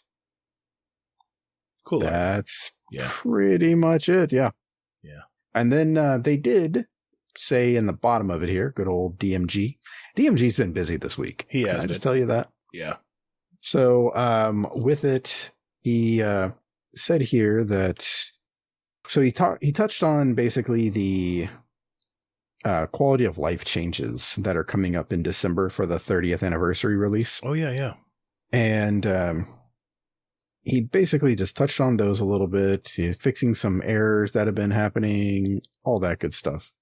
But then he goes, basically giving some hints as to things. So he's like, don't get me wrong, this isn't a full season's worth of buffs, but a handful of fun things to give some exotics a fighting chance in a given Guardians loadout. And he's like, I've heard whispers of a few changes that have already got me thinking of switching things up. Okay, so, gotcha. So, yeah. So Whisper of the Worm is going to be hopefully something valid again. Okay. All right. And again, they're not gonna talk about this much until November or early December. So, well, one thing I did want to mention, I know you breezed over it, but he says even a fix for those pesky Valor overflowing screens that occasionally pop up in the middle of your Crucible matches.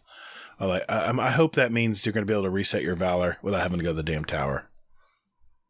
Anyway. I don't think that's going to be the case. But I hope not, because you get awarded your Valor at the end of the game, so it's not like it's popping up in the middle of your game, right?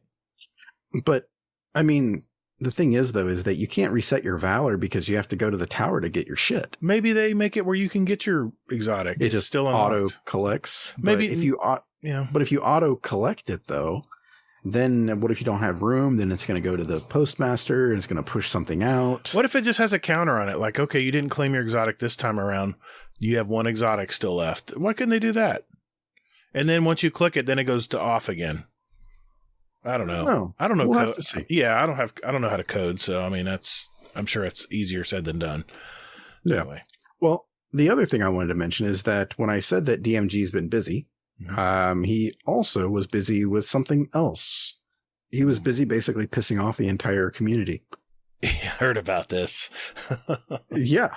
So, with it, basically, he said that the only way to say it is that the dungeons that are coming up for this next year here are not going to be part of the normal system that they have been. Right. So if you purchase the deluxe edition, congratulations, you have access to them. Aside from that, if you did not buy them and you just bought the normal, set there, so sorry, you're not going to get access to them.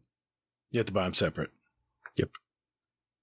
And we don't know what that is. We don't know what that is. At least that's the discussion right now. Now, this could all change. Bungie could give in to peer pressure of the community and be like, oh, hey, we goofed. This is what we really meant. Didn't Easy ask a question about this, saying, all about this and how, and he told me not to just say buy the deluxe edition. I think Easy was asking, because Easy's one of these people who probably is not going to buy the deluxe edition because he doesn't know. He travels a lot. He doesn't know if he's going to be playing every season. So he may want to buy the seasons a la carte, right? And what they're saying is if you're going to go that route, you're going to have to pay separate for these dungeons and the Witch Queen, right? Mm-hmm. So, this is my opinion. Let me repeat. This is my personal opinion, not the opinion of the show. I just bought 2 tickets for my parents to see, an IMAX movie ticket. They were $16 each, $32 for 2 people to go watch an IMAX film for 2 hours. I'm not going to complain about, for how many hours we put in to Destiny, even if you're a casual player, you have a whole year of entertainment here for what? $80 something with the deluxe edition. I know you don't want me to say this easy, but just get the deluxe. Then you're covered. You're just covered. It's just so easy. Why make it difficult? And I don't understand why they're separating this to piss people off. But all I know is I bought the season pass for one of my alt accounts for this season, and I wanted to go back and play I wanted to roll some of my Ingrams to get the splicer weapons. The pulse rifles and stuff are really good for Crucible, and I tried to do that and try to play the old missions to unlock the I forget what that thing's called, the little thing where you throw the Ingrams in to farm rolls, and it said you had to buy the whole Beyond Light, and I already bought it on the console, but they want me to pay for it again on an alternate account on the PlayStation. So I don't know. I'm not happy about that, but I think if you buy it for the console, it should be shared for anybody who plays on that console. You've already purchased it. No way, they They definitely tell. I used to be able to do that. Now they changed it where it's assigned per. I think it's because of the cross save. When we did the cross save registration across all consoles, I think that's when they made the change. But anyway, that's here or there. That's off topic. But That's my opinion. Just make it simple. You're covered. $80, you get the whole year. I mean, what can you buy for $80 a year that gives you so much hours of entertainment? That's my opinion. I realize I don't want people up in arms. What do you think? So a lot of people are saying, like, this is bullshit. I don't want to have to pay all this up front and things along those lines. Oh, I see. And some people are saying, like, oh, well, why don't they just do a subscription model and then they just go ahead and, I get my, I can get everything that way then. Right. And I was watching a show and they talked about this subscription model idea. Was this Generation X gaming? It was. Actually. I heard this very argument too. Go ahead. And I laughed because it basically is a subscription model. It just is all up front. Yeah. And apparently it's like $7 per month if you, same money.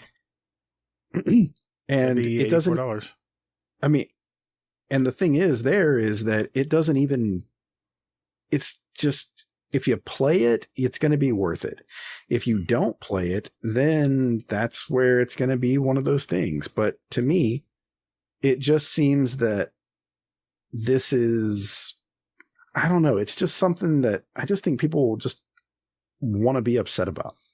Well, you have Game Pass, right? So isn't it even cheaper for you? Don't you get the base game, or do you have to buy it? Is Witch Queen going to be on Game Pass? No, Witch Queen is not going to be on Game Pass. Oh, okay. Just the basic. But that's because they don't want people like cheaters because it's coming to PC. Right. That's right. Yeah, they want to make sure it's paid content, and that's at least a firewall for people who want to set up fake accounts and have 1 million copies and go in there and use all their hacks on PC. I get that. Exactly. So, I mean, it's Bungie's way of, circumventing everything like that. Yeah. Makes sense. So, but I don't know. I don't know why they changed it up. That's my big issue because, it's been this way for what? Maybe like 2 years, 3 years? Yeah. The dungeons have always been included with the season, right? Yeah, exactly. So I don't know why they're changing it up now to making it something where it's like, hey, we're going to do this and piss off the community. Because I was talking to Grackle about this in Warcry, and Grackle has never done a dungeon before. So we were taking him through Prophecy, and he's like, wow, this is really cool, I'm like, yeah, it is. This is awesome stuff. And then he asked, he's like, are all the dungeons like this? I had to think about it. I'm like, no, they aren't actually. Because Shattered Throne, that gives you Dreaming City loot. Mm-hmm. Pit of Heresy, that gives you the Moon loot. Right. Prophecy is the only one that gives you specialized weapons and armor. From the 9, yeah. Right, but that's even, not to, be that guy about it, but even that shit's repurposed as well. Yeah. So, do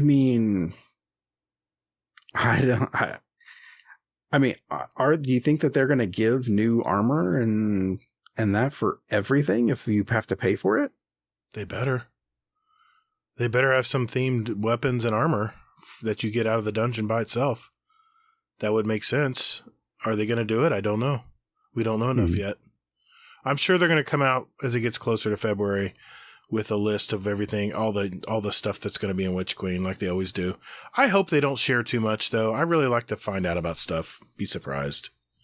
Well, so there's a couple of different arguments against this logic, against them charging for this, because the original logic for the Eververse was, hey, that's purchase. You're buying stuff which is going towards those purchases. Mm-hmm. It's going toward, like they say, they even came out and said that without Eververse, we wouldn't have gotten 0 Hour. Yeah, I remember them mentioning that. So now they're charging us outright for it. And Eververse is still there. So which is it? Yeah, exactly. I kind of balked at that too when I heard that. I kind of was a head scratcher, but I'll still go back to my original point. This video game is unlike any other I've ever played. It gives me so much to do all year round, and I love the seasonal model. I love that it's like having a new expansion like normally every 90 days, and that's fantastic, man. Not a lot of studios can crank out stuff that fast and of high quality, you know? And you can argue that some of it may be repurposed or whatever, and they're bringing other guns back that you have old versions of that you have to get new versions of now. I don't agree with that. I don't like that idea. But every 90 days, man, they got a whole suite of new stuff coming. Every 90 days, that's a really short turnaround for a studio. Just my 2 cents. It is. It's uncomfortable. I'm just going to play the Destiny shill. I always do. But you're always the man of reason. I'll be the guy who blindly says, take my money here. Give me Destiny. Yeah. So, I mean, I get it. I do. I mean, what I want is I just want consistency because, I mean, are we going to talk about the same shit a year from now where they're like, hey, we're changing up again and you have to pay for raids now if you don't do this. And what are we talking about here? Probably $20, I'm guessing. And it's 2 dungeons. Yeah. So, because they're doing, I mean, well, how the fuck are they? I don't know, man. I don't know why they did this pricing. It's so convoluted now. No, because they said we're going to get 2 repurposed dungeons, and then we're going to get 2 new ones every year. Right. So, are they going to have to pay for the repurposed ones? I mean, how are they going to give those to us? Are those just going to be on the season pass? If there's not sweeping changes to these repurposed ones, in other words, they just basically reported it for the new game, then I'd be upset. But if they add wrinkles to the repurposed dungeons, then it may be worth their time. We just don't know enough yet about what's included here. What's these dungeons going to be? What's the repurposed dungeon, you know? I don't know. I'm just very anti this whole thing. It wasn't the smoothest move. Well, I mean, I just feel bad for DMG because he had to eat shit and say this. So hey, I mean, how many times did Deej have to do this shit? I still miss Deej, by the way. No offense to Cosmo and DMG, but I still miss Deej.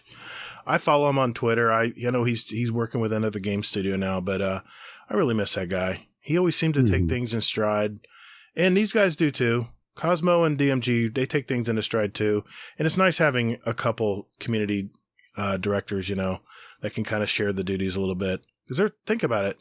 What game do you know of that has news every week? Battlefield doesn't. If it is, it's like leaked from a blog somewhere, that the YouTubers have to dig and scrape out of Twitter or Reddit. It's not, I mean, they produce this very visual, updated news every week, the TWAB. And I can't think of another game that has news that often and that communicates that often with their community. And I think Bungie just excels at that. And they've won gaming awards for best communities. So bravo. They're doing that right. Yeah. But what they're not doing right is, I mean, again, they're not doing the whole communication thing again. That's what Destiny does, though. They always make things convoluted. I don't know why. They make things it's not Destiny, it's Bungie. Well, yeah, that's what I meant. Yeah, I meant Bungie. I mean, my God, all the currencies that we have to keep track of all the time. I don't know. It just gets cumbersome after a while. I'm like, okay, I don't get credit for dismantling these now because they're no good. Okay. I just got to keep track, Anyway, I think we've talked about this before. I don't want to go down repeated areas, but I just want to reiterate that for all the time for years entertainment, and by the way, it gets updated every 90 days on average. Come on. Mm-hmm. I don't see Battlefield doing that. Hell no. They're not going to update their game in 90 days. Really? No. You may get a DLC like 6 months away. And you have to pay for $30 $30, $40 for that. Yeah, don't get me started there. Their year package deal was even more than $80. So shit, we're getting off cheap. Well, that was one thing that I did look up is that. So I just wanted to compare it to another MMO just to see like how much it is. Okay. And I mean, because people have been comparing it to World of Warcraft. I mean, Destiny, just because of, I mean, the storytelling and things like this, not because of the gameplay and everything. Mm-hmm. Now, I've never played World of Warcraft besides like 5 minutes, and it was lackluster at best. But it is approximately $77.94 for every 6 months. And that's on sale because it's usually like $89.94. Right. 6 months. So you're paying, some people are paying, $170. Well, like 30 and Still Gaming said last night on his show, it's the cheapest MMO he knows. Mm-hmm. Yeah. I mean, it is kind of an MMO. Exactly. Action and MMO. Right. I mean, well, Sergeant McCluskey, he even said that this is like one of the best first-person shooters that's out there. It is. So for two guys that shit on the game habitually, to give it that praise is still something good. Right, right. They're not playing it out of principle, and I understand where they're coming from there. They're very old school hardcore gamers. And you know, I tip my cap to them that that's the way they feel, but I just go with what I have fun with. Yeah, exactly. I'm a very simple person to please. Yeah. When it comes to gaming. So I just want to close out with this is that Lucky 10P, this guy has been like, I don't know where I've been all my life without him, but he is absolutely hilarious. I love some of the shit that he does. He's very divisive. Some people don't like him, and I understand why. Yeah, I understand his channel, what he's trying to do. Exactly. So he put out a meme, and I cracked up laughing. And it was this woman, and she was riding this guy as like a snowboard. And they were like out in the snow and this and that. And it was basically that the Bungie community, or it was like Bungie, and then it showed like for the woman that's on top of the guy, not like sexually or anything. Right. But and then the guy, it says the Bungie community is that. Mm-hmm. And then the caption to it is, this is the Bungie community like complaining right now, but they're still going to end up buying the same shit. Anyway. They're going to buy it. They're going to end up buying it. I mean, they can boycott it or whatever thing they decide to do, but they're going to see their friends having so much fun and all the cool stuff they get, and they're going to cave and they're going to buy the game. Come on, who are we kidding here? If you're a Destiny fan, you're a Destiny fan. You're just going to say, take my money. I know that sounds like a shill thing to say, but I just know the value I'm getting for the $80 a year I'm putting into the game. And I don't really spend a lot of silver or any of that stuff with Eververse. I only use my Bright Dust. And I used to want to collect everything, but my God, they have so much stuff out now. I can't keep up. I'd be gaming 8 hours straight every day just to get a Bright Dust to buy all this stuff. So yeah. And I've actually gamed with Lucky. I was on his fire team once, playing some trials. It was fun. He's a really nice guy. Really, really, for a young guy, very, very mature. Very nice guy. Yeah. Anyway. All right. And that is everything from This Week at Bungie. Okay. Well, hopefully we didn't go too down the rabbit hole on these conversations, but it had to be said. So, all right. Thanks, Hazel, as usual. And let's move on to our community questions. Zan's waiting in the wings, ready to answer them. And Natalie, too. We'll be right back.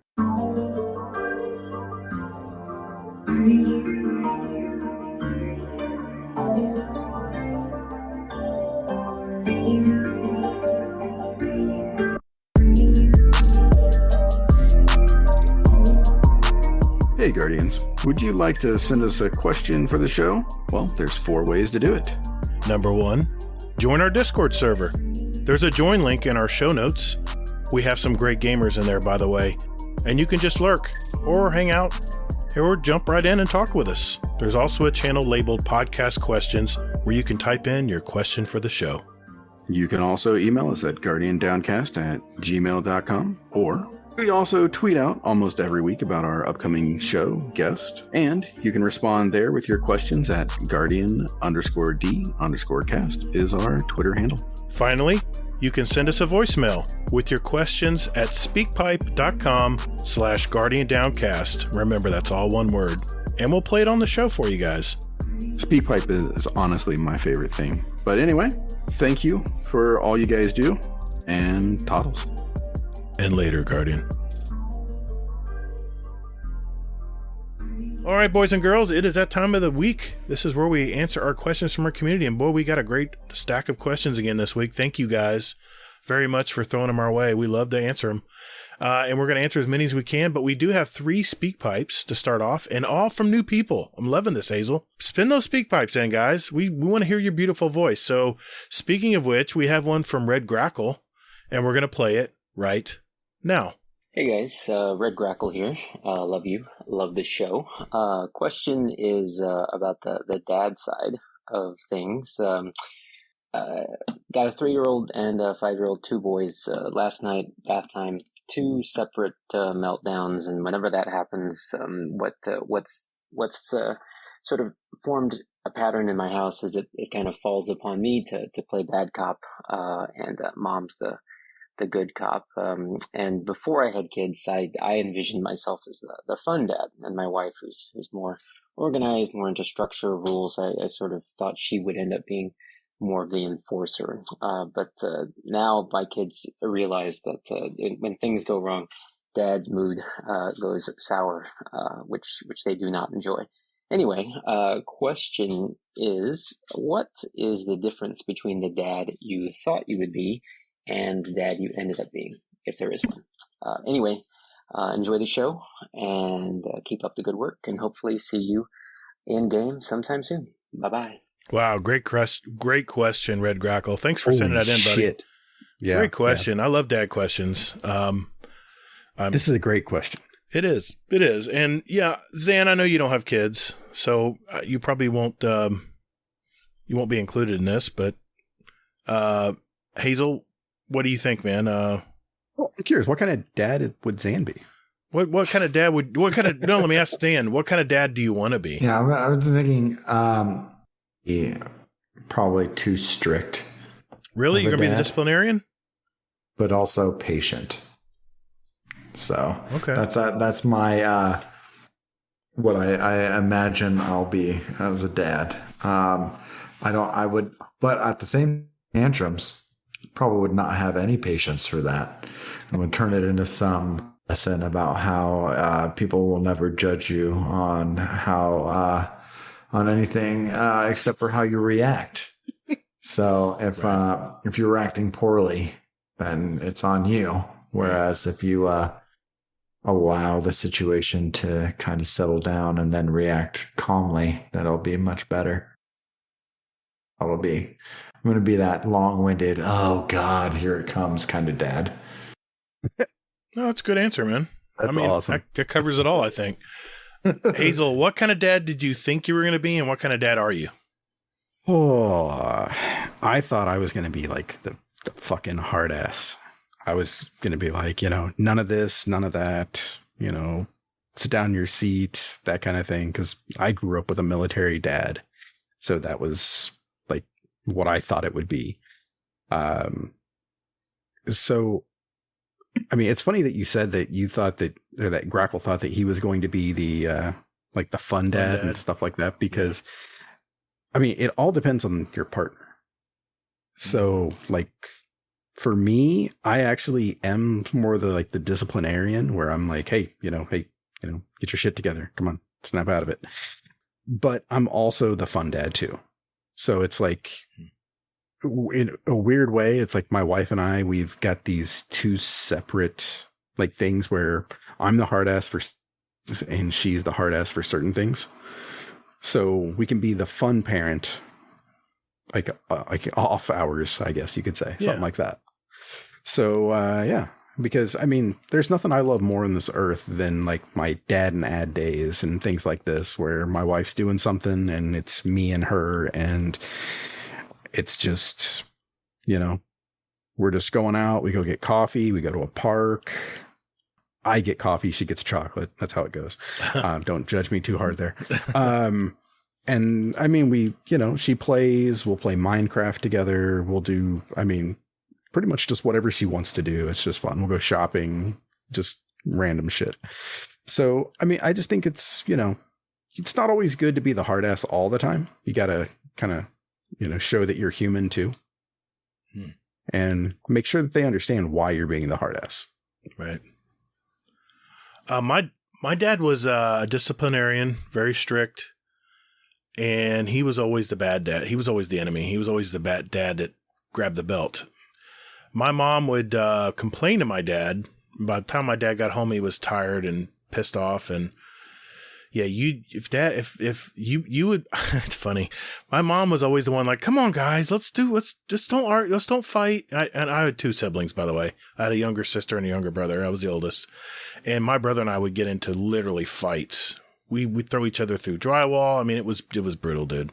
But anyway, my mom, if we worked her up in a tizzy where she was like, that's it, I'm telling your dad, we would kiss her ass all day. Mom, can I get you something? Mom, why don't you lay down? Why don't you sit down? We'll take care of it. We'll go clean the kitchen. We'll take care of it. Anyway, it's so funny. We'd always kiss ass. And then on the days where we couldn't convince her, she had it, my dad would come home and whip our ass. And I know that's not a popular thing now, but back when I was raised, we got whippings. I always thought I was going to be like my dad. I thought my dad was very wise. And when he always thought out everything he said to us as far as advice, and it was always so eloquent and succinct, I ended up being the fun dad. My wife is very much the bad cop, and she hates it because she always takes that part, but she was always the one. She's a teacher. She's used to being disciplinary around kids. So I was always the fun dad that says like, hey, if she said you got to do it, you got to do it, and I will give you some advice, Red Grackle. Make sure you and your wife are on the same page.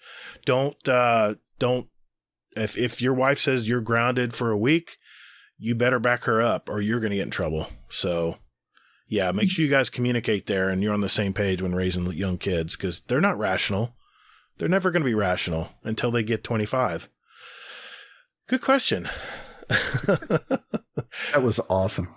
Good question. Thanks for sending it in, Red Grackle. All right, I have 2 here from Carpool Leader 347. Thanks, buddy, for sending these in. By the way, I haven't listened to these, so we're listening to them live. So this one is from Carpool Leader 347. This is his first question, and we're going to play it right now. Hey guys, Carpool Leader here. I've been wondering this for a while now, and I'm wondering how the new Hive Guardians are going to be. I've asked this question to a couple of people, and I'm wondering, is it going to be overused or underused? Some have replied with wanting to have them running around the world in like public events and stuff, but I don't feel like that's a good idea. What's your thought on this, guys? Great question. Thanks for sending it in, Carpool Leader. Zan, what do you guys think? Hazel, anyone wants us to talk here? Hive Guardians are going to be a thing. Yeah. Witch Queen. Yeah. They're going to get light powers. Yep. Oh, yeah. So we're going to get Earthworm Guardians. We're going to have... just like the same with Stasis, it's probably going to be overused right off the rip. And I would hope that they would be out in the world. Okay. Cool to me. I'm in. I probably won't. I'll probably still just be a Sentinel, but... Well, no, these are going to be enemies. Yeah, your enemies are going to have hive. Your hive enemies are going to have light powers. They're going to have arc, solar, and not stasis, but void powers. At least those are the 3 we saw. I don't know if they have stasis or not. No, stasis is a darkness power. Yeah, that's right. Yeah, but they're hive, so wouldn't they have access to that? No, because it's dark. Yeah, they're somehow Savathun is taking energy from one of our ghosts, or there's speculation on how it's going to happen, and the story hasn't played out yet, so we don't know how it's going to happen. We just know somehow it's going to happen that way. But she somehow is going to create her own ghost that actually reincarnate or revive the hive. The hive, yeah. Yeah, so like a knight can have like Thunder Crash. Mm-hmm. But they're already reincarnatable. These guys are going to be not the hive. Insane. When you kill the hive, I mean, they're dead. You move on. But now they can, if you don't grab their ghost and punch it and kill it, like you have to do with Guardian, it'll revive it, and you have to fight it again. Gatr, don't you remember? You have to kill a hive in their throne realm. Yeah. To kill them. Oh yeah. So you have to kill them. The bosses. Realm. Right, the bosses. Yeah. Yeah, that's true. That's going to be insane. Okay, so maybe I hope they don't use them a lot. Good answer. What do you think, Hazel? I hope they don't use them a lot, which means that Bungie's going to spam that shit everywhere. You're going to see them in like public events. You're going to see them everywhere. Right. Lost sectors. I mean, these bastards are going to be everywhere. I honestly think they're just going to use them in the stories. I think it's just going to be I don't want to say gimmicky, but I think it's just going to be something that is included in the missions and the stories. And I think, yeah, right. I think these are going to be the new champions. Oh God. Well, we'll have to see, I guess. We'll have to see. I saw one of them blink. I'm like, uh-oh. Yeah, that's going to be tough. I mean, blinking anything is not fun. Those damn captains. Anyway, good question, Carpa Leader. We have another one from Carpa Leader, and we're going to play it right now. Carpa Leader here. In one of the latest episodes from Two Titans and a Hunter, I got into a conversation with No One Respawns in Real Life, and we started talking about having the Immortal Knight from the Haunted Forest acts as an exotic heavy. Now, we also had a conversation about the Iron Banner blazing axe, and how fun would that be to have a battle axe as the heavy weapon? And what would yours do?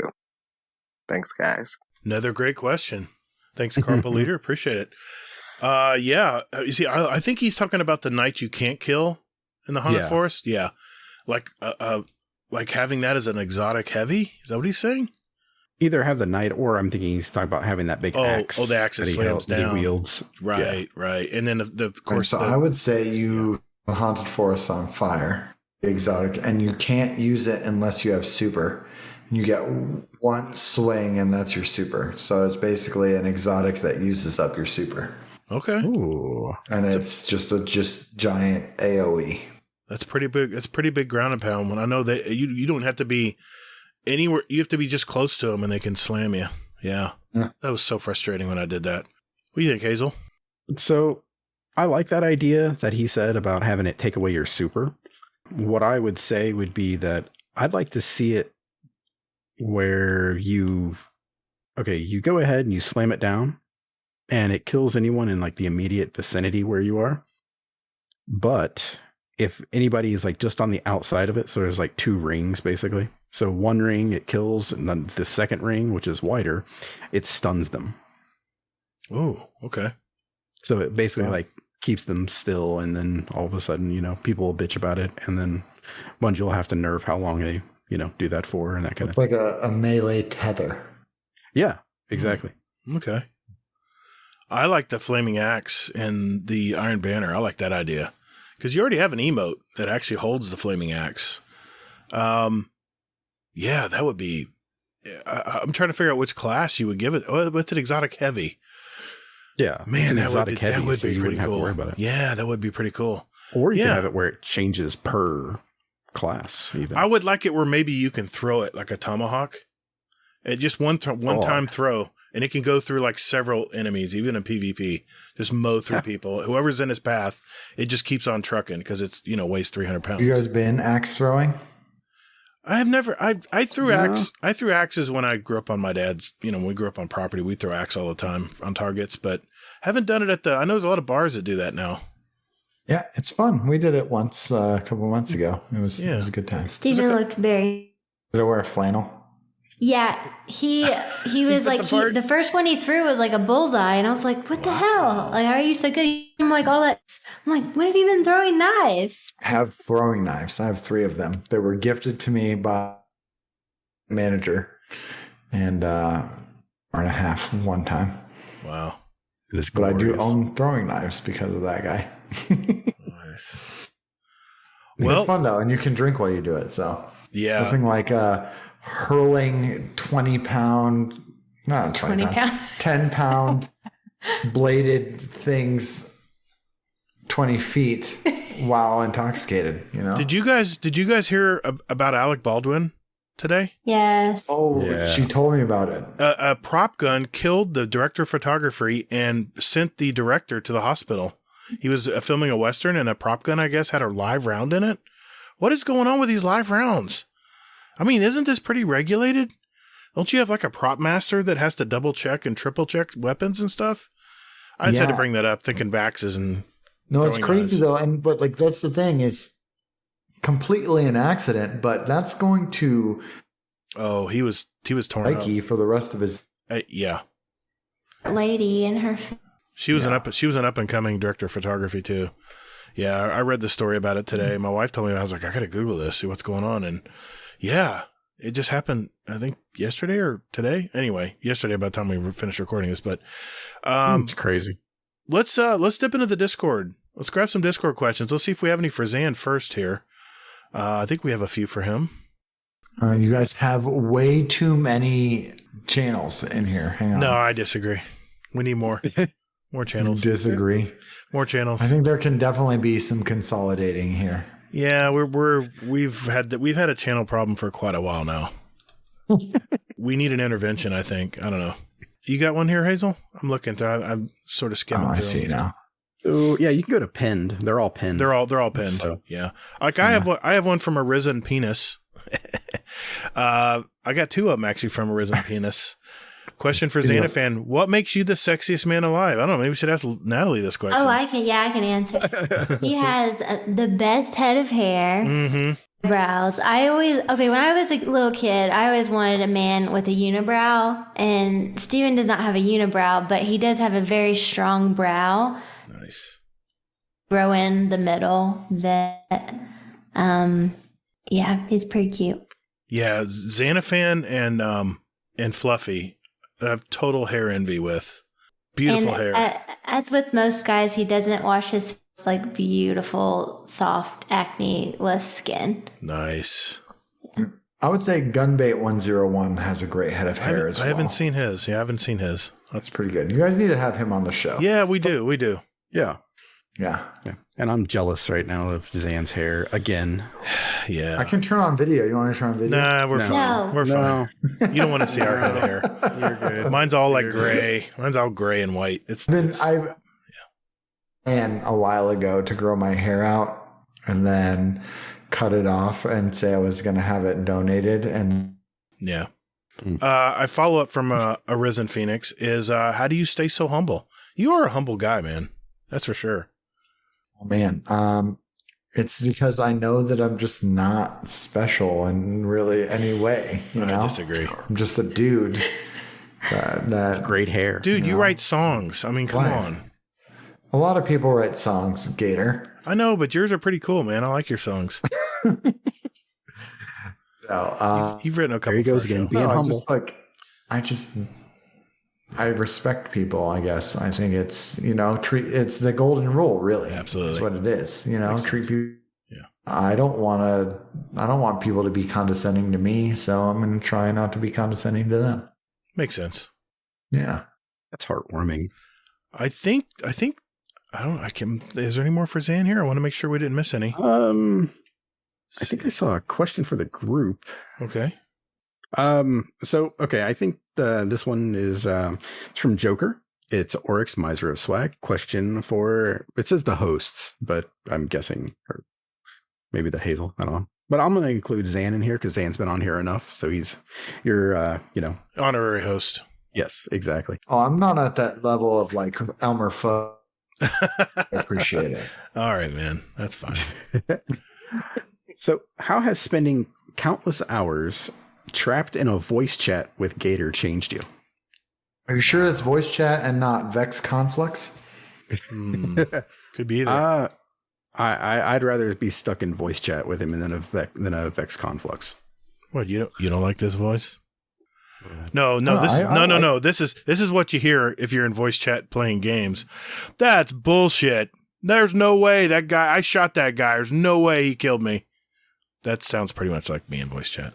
I've only spent 2 hours with Gatr, but it's life-changing. There you go. Wow. Right answer. Right she answer. Didn't say whether it's she'll be back in a future show.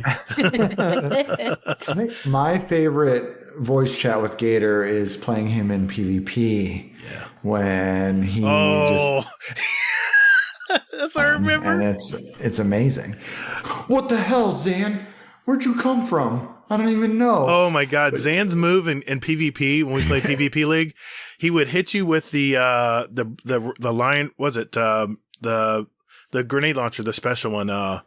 Fighting Lion. Fighting Lion, and he finished you off with either a punch, because he was a Titan. He flew right at you. He was hard to defend against. I mean, he came right at you. It was frustrating at first. Yeah. Yeah, little salt, I'm sure. Yeah. Still use it. It was equipped when I loaded Destiny up again. No surprise. Recently, yeah. So my answer to this is my beard has gotten grayer just by talking to him. Oh my God, the hate. Oh my God. Am I that bad? No, I just meant that you're old. That's all. Oh, I see. You're getting old by osmosis. I got you. Exactly. Gotcha. I understand now. Okay. All right. Okay, I'm going to go with this one because it says Home Depot.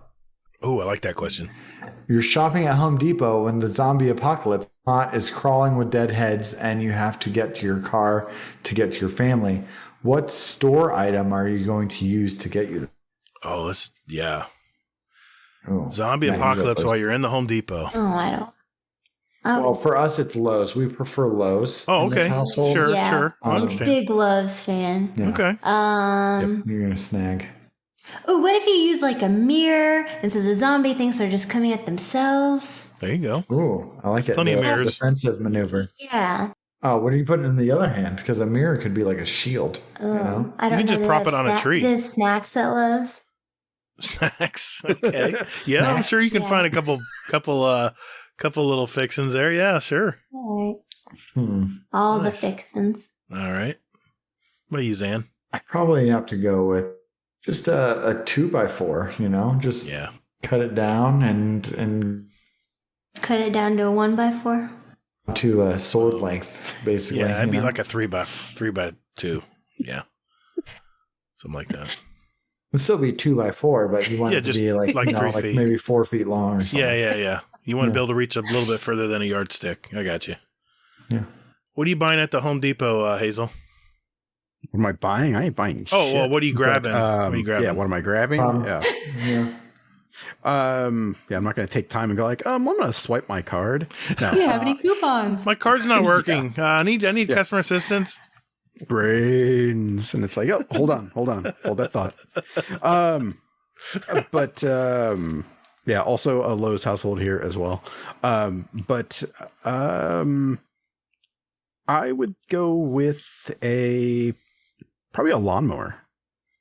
Ooh, the riding kind or the push mower? I want to get personal. Oh, I gotcha. Like motherfucker. No, you guys got a vision. Come on, it's a shovel. Yeah. It's a shovel. A ceiling fan might work too. Well, that would be great. The thing about a shovel, car batteries. You can decapitate them with a shovel. You can smack them in the head with a shovel, and then if you need to use the bathroom, you just dig a hole. There you go. So who cares, Gatr? It's a zombie apocalypse. I don't care. I know, but I don't want him to smell where I've been. He's got to get his coupons, okay? Make a lasagna. And I'm.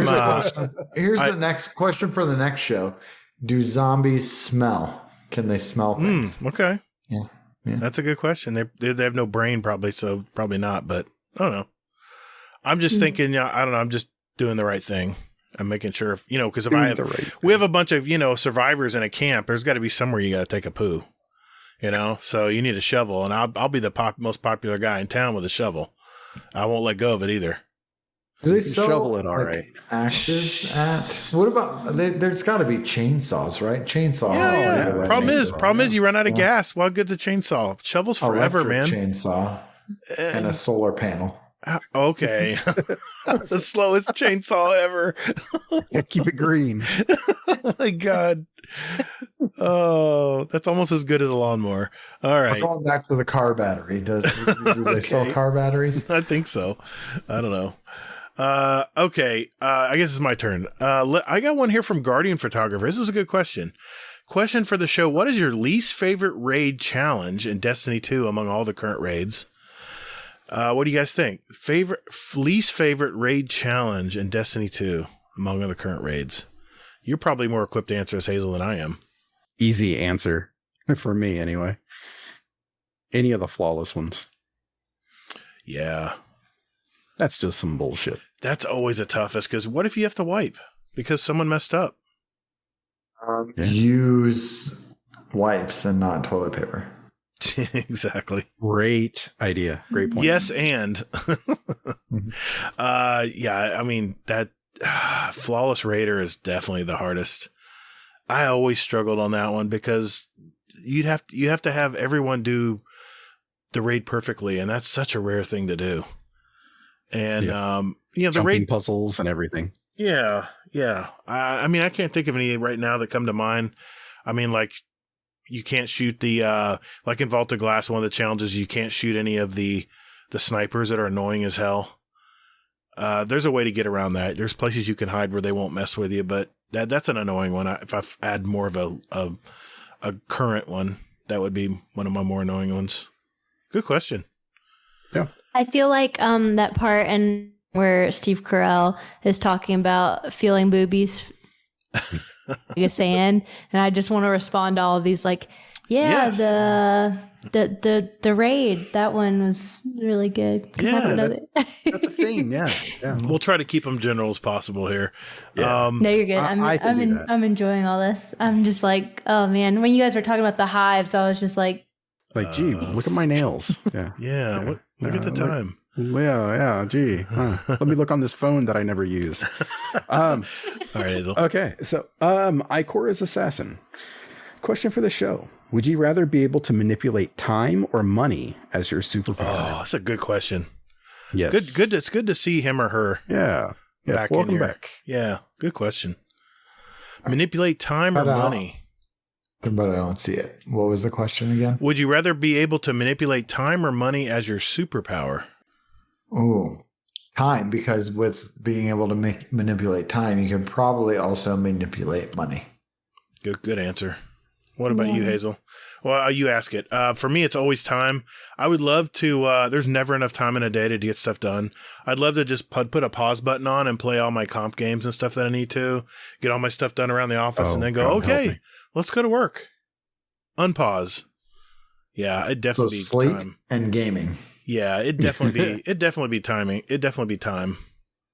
Yeah, I'd have to go with time as well, because that way I can go ahead and, I can use that to make money. And you can't buy time. Everyone only has so much of it. Yeah. What about you? Time or money? Yeah, time or money. I'm going to go money because I learned a lot from Back to the Future. That's time though too, right? I don't want to mess. So you're going to grab a sports book? That was a hot mess. Gotcha. Okay. Yeah. I see. Okay. I have one from Running Red Line here. Question for the show. What's your favorite food or menu hack to improve a typical dish? For example, I always sprinkle oregano on top of frozen pizza before baking it. Well, this definitely applies to you guys. You guys are foodies. Mine is when I go to McDonald's for breakfast, since I'm a vegetarian, I get an egg and cheese biscuit. Mm-hmm. And it saves me $2. Oh, yeah. Mm-hmm. Damn. That much do they charge you for? I'm like, well, an egg McMuffin is like, but an egg and cheese biscuit is like $1.50. I'm really hungry now. Yeah. You said the two words that just get me. Egg McMuffins are so good. Also, just salt and pepper. Oh, yeah. Can't go wrong. Just use them and you'll be good. No. Yeah, see, I don't ever. Turmeric, yellow curry powder. Can't go wrong there. ooh. There's salt and pepper in those, though. Yeah, you're right. The lemon pepper even has salt in it. Mm-hmm. Yeah, add garlic and onions and butter. Ooh. Yeah, onions and garlic. And barbecue sauce. Okay, if you're making a stir fry, throw some barbecue sauce in there. Just empty your cabinets. Honey, orange juice, anything you have in your cabinets, just put it in the stir fry. I like it. Yeah. Nice. Always good. What about you, Hazel? Nice. I'm curious what you have to say. Mine is actually something that somebody told us on this show. And I want you to know I have done this every day since then. It was Admiral Nips. Whenever he makes tacos, he instead of adding water to like the seasoning, he actually uses salsa. Oh yeah, that's a good idea. I forgot about that. It's fantastic. Is it really? Yeah. Okay. Yep. Every time, instead of water, you add salsa, and it adds some spice a little bit, and it's good shit. If you don't want it to be spicy, you just use tomato juice. Oh, okay. Same general concept. Yeah. Yeah. For me, I mean, I'm saying this just to piss off Hazel. It's bananas on oatmeal. Sliced bananas on the top of oatmeal. It's a great, I mean, if you want to get a little sweet into oatmeal without having to put a ton of sugar in there, yeah, you can't beat natural sugar. So put bananas on the top, slice them in tiny little 1/4-inch slices. You're good to go. But if I'm talking not oatmeal, that my wife bought this stuff from the Shark Tank called chicken salt. And it's pretty good. It has a little garlic, has a little bit of everything in it. And I put that on my eggs if I'm scrambling eggs. Good. It's really good. Chicken salt, check it out. Chicken salt. Yeah. Okay. Yeah, it's pretty good. It cakes up real easy, so you have to kind of rattle the container a lot, especially if you don't use it all the time. But yeah, it's good stuff. They have all kinds Zan of is flavors. Googling it right now. Oh, of course he is. Yeah, you can get it. It's on Amazon. I'm pretty sure that's where we got it. What do you say? A couple more, Hazel? A couple each? Yeah, sure. Just maybe one or two more, maybe. Sounds good. Yeah. Zan, do you see any out there? Or Natalie? He's Googling. Oh, yeah. Sorry. Yeah, let's go with this one from Uncle Scumdeath. Watching Goonies on my PSP. As I'm in a retro mood, when was the last time you went retro? Good question. I don't know if this is answering the question, but I watched the best movie I've seen all year. For me, has already seen it. But we watched The Thing the other day, and I had never seen it. And it's my favorite movie of the year. Super good. Love The Thing? Awesome. Okay. That's a great call. That's a good call. It holds up, too. Really well, actually. Yeah, it was really good. Wow, retro mood. Hazel, what do you think? Retro mood. For me, it was just today is the last time I went retro when I watched the OG Dune. Oh, that's right. Yeah. It does not hold up well. Yeah, it does not. It does not. No. Same with Blade Runner, by the way. Blade Runner doesn't hold up well either. I disagree. Blade Runner no. I think Blade Runner does hold up. The 80s Blade Runner it wasn't as good. I watched that within the last year, and I think it does. Okay, I'll just agree to disagree there. It does hold up. Don't listen to Gatr. All right, yeah, don't listen to the old guy as usual. Anyway. Oh, man. What I really want to know, though, is what is this puzzle that Uncle Scumdeath was working on? Yeah, good question. He's always working on a puzzle while playing video games. The man is a multitasker. I know this is going to be a very obvious answer for me, but it's Matrix. I'd say every 6 months I go back and watch Matrix. I got it on DVD in here, and now that I got a PS5 with a DVD player, I go back and play it. I try to get that feeling when I first watch that movie, but you never quite have the same feeling as the first time when you watch something. But I just love going back and watching how the story's put together. That's my answer. Just Matrix 1, though. 2 and 3. No. Oh, no. Always Matrix 1. Always Matrix 1. Because that was the one where you really didn't know what was going on yet. And it was very mysterious. And you've seen the Oracle and stuff. And yeah. It's pretty cool. I die a little each time that you say the Matrix. You know that? I can't help myself, man. The Matrix. Matrix is a great movie, man. It's a not classic. You, Zan, just Gatr, because it's like Gatr stopped watching movies in some regard around 1999 when that movie came out. So you know what? I'm going to create a soundbite. The Matrix is the best classic movie of all time. There we go. I'll put that at the end of the show. You call it classic when it's not that 99 is classic, man. 99. Come on, dude. That's 20-something years. It's not even 25 years. It's getting pretty damn close. Here's a question for the show. How old does something need to be considered classic? Because a car is what, 40 or 30 50 years? It's 30 years. 30? Yeah. 30s, yeah, pretty standard. You can get an antique tag if you have a 30-year-old car. All right, so you got to wait 8 more years, Gatr. 9 years. Then It's a Wonderful Life. There we go. That's a good one. Yeah, every Christmas. I agree. Yep. Can't beat that one. Okay, I'll take us out.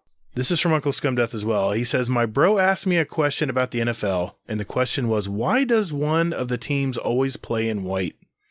So can you answer this for me? That's a good question.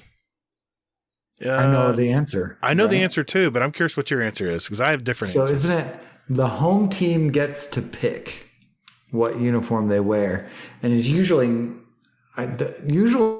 you cut out. So the away team, isn't it usually the home team gets to pick what uniform they wear?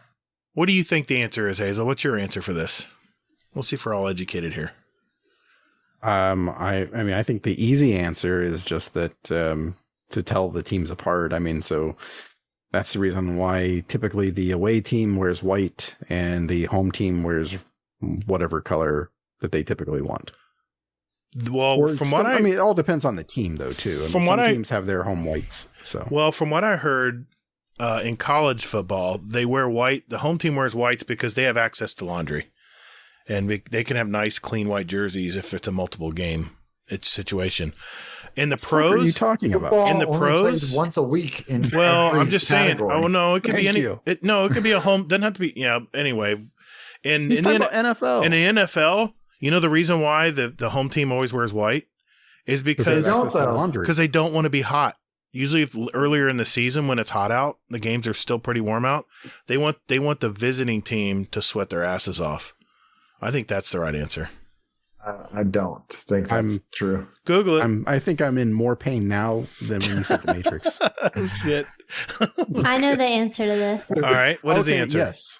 Okay. If one team wears white, it poops their pants, it makes for a really entertaining side. not only dirt. Doesn't show. If the game is boring, you always have that risk that might happen. Right. I'll accept that answer more than Gator's answer. Whatever. All right. Well, hey, everyone. As usual, thank you for the awesome questions. Thank you for those speak pipes. And if you haven't done a speak pipe yet, jump in there and do one. They're really easy. I mean, it's so simple to do. It's www.speakpipe.com/GuardianDowncast, all one word. And once you enter that, it literally has a record button.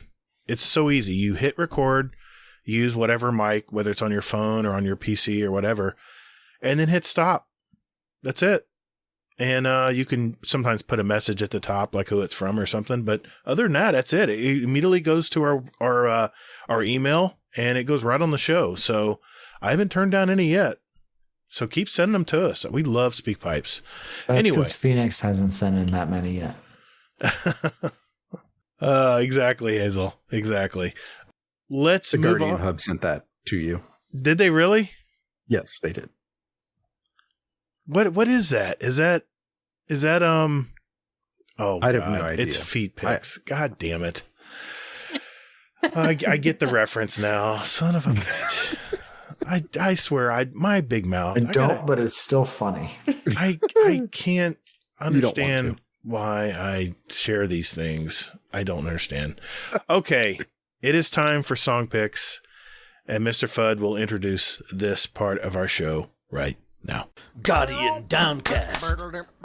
Guardian Downcast. Yeah. Guardian Downcast. This is an intro. Guardian Downcast. Guardian. Not copyright. Guardian Downcast. Thank you, Mr. Fudd. Hope all is well, brother. This is the final segment of our show. This is where we pick our songs for our award-winning Guardian Downcast show playlist. It's a little sample. Welcome. Yes, thank you for that award-winning aspect. Yes, Zanifan. Thank you. We treasure that award-winning status.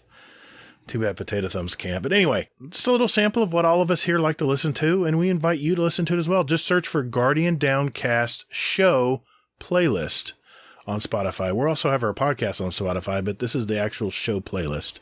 It's on iTunes as well. We have the links all in our show descriptions if you want to just click and follow along and see what we add every week and listen to it. It's pretty cool. We now have 830 songs, 59 hours, and 24 minutes of music representing all of us and all of our past guests. Sometimes I'll even post some videos in our music and TV channel. So let's go with you guys. What'd you guys pick for tonight? All right. So, I'm distracted by all these feet pics I'm getting. Yeah, that one is some kind of monstrosity. Don't know what that is. Can't even deal with that right now. Is that real? Yeah, that's Clubfoot, man. That's Clubfoot. I definitely say thanks to Sin. Thanks from the Guardian Hub. Yes, thank you, Guardian Hub. Appreciate it. So anyway, my pick is an instrumental funky-ish thing by Corey Wong called 91 Maxima. And I really enjoy it. Huh, that's a cool title. Yeah. I like it. Nice. And what did Natalie pick? Oh, mine is Bad Luck City by R.L. Burnside. If I remember correctly, I think R.L. Burnside is like an old school blues guy, and I don't remember whether he did an album with someone or someone put music with his music or what, but it's more of a modern take on his old school blues, I think. Very nice. We need more bluesy songs in our playlist, that's for sure. Too much prog rock. At least according to Hazel. Hazel, what'd you pick? Preach. There you go, man. Nice. I'm going to have to listen to both of those. I'm excited. Yeah, that sounds good. You guys put some good music out always. Yes, you do both. Well, yes, you do, Zan. I'm assuming that Natalie does too. Any good ones that Zan has put out, I probably lent him. That's what my wife says all the time. Especially Cut the Mullet. Oh, yeah. Remember that one? Yeah. My wife still says today I steal her song ideas. Yeah, probably do. No, that's what I say too. No, I have my own playlist. I'm good. Speaking of playlists, what are you going to add tonight, Hazel? Yeah. You just have hers, and you just label it, Gatr stolen music. Not at all. So one of the questions that's in the Discord right now is pick something from the year you were born. That's awesome. And that's from Easy. So I was looking through, and I was like looking at movies, music, books, things like that. And I ended up feeling like, hey, you know what? I need to add these two songs to the playlist. And they're from 1981. It's Super Freak by Rick James. Nice. And Centerfold by the Jay Giles Band. Oh, what a great album. I got a little story. I'm sorry. I got to share this. I swear I won't drag on. That Freeze Frame album from 1981. My mom and my dad, my brother's 2 years younger than me, and we always compared our gifts we got for Christmas. So for Christmas we wanted stereos. I got a console stereo with a record player on it. Remember those, Zan? And my brother got a damn boombox. You know how rare those things were back in 81. Those things were like right out of, brand new. Anyway, my first cassette my brother got was Freeze Framed from the Jay Giles Band. And I stole that cassette so many times and put it in my stereo in my bedroom, and we wore that thing out. But what I wanted to say, you mentioned the Wedding Singer soundtrack, Natalie. Mm-hmm. When Jay Giles was actually a blues band and they went more mainstream, and their first album, which is Love Stinks, the song Love Stinks was their first big hit was in the movie The Wedding Singer. That's hilarious. Yeah, but if you want to listen to more of a offbeat, they had very experimental music in this album. Listen to River Blindness on that same album. That's not my pick. I'm just lobbying for Jay Giles Band. Yeah, we'll have to check them out. I'm familiar with like a couple of their songs, but probably just their hits. So. It's fun. Yeah. On the way to the movie theater tonight, I'm just sitting there playing drums and guitar and bass and everything while I'm driving, and my wife's just shaking her head. We'll check it out. Yeah, good album. All right, I picked my first pick is a little out there. In fact, you guys would be surprised with my first pick. It's a very, very experimental type music, but I think you guys will dig this. This group is considered avant-garde metal. which basically means there's a lot of experimentation and unconventional sounds and stuff like that. They're based out of, I'm mispronouncing this, but it's Mako, Hungary. They formed in 98. They've released 10 albums to date. My song is a single they released in 2019 called, and I hope I say this right, Sitsuka.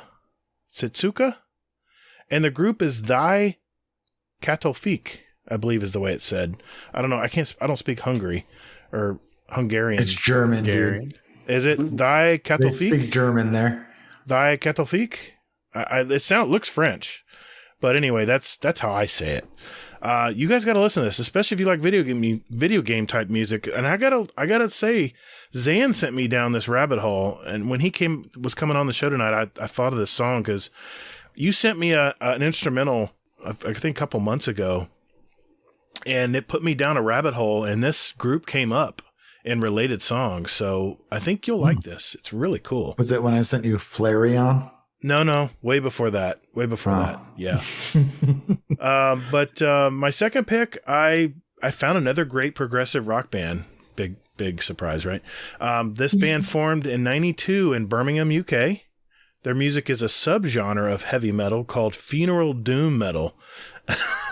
Hazel's rolled his eyes, which means it's just slower beats, lower tuned guitars, overall real thick music. And I love that when it comes to metal. My song is yet another single from 2020. It's named In Dreams, and it's from the band Esoterica.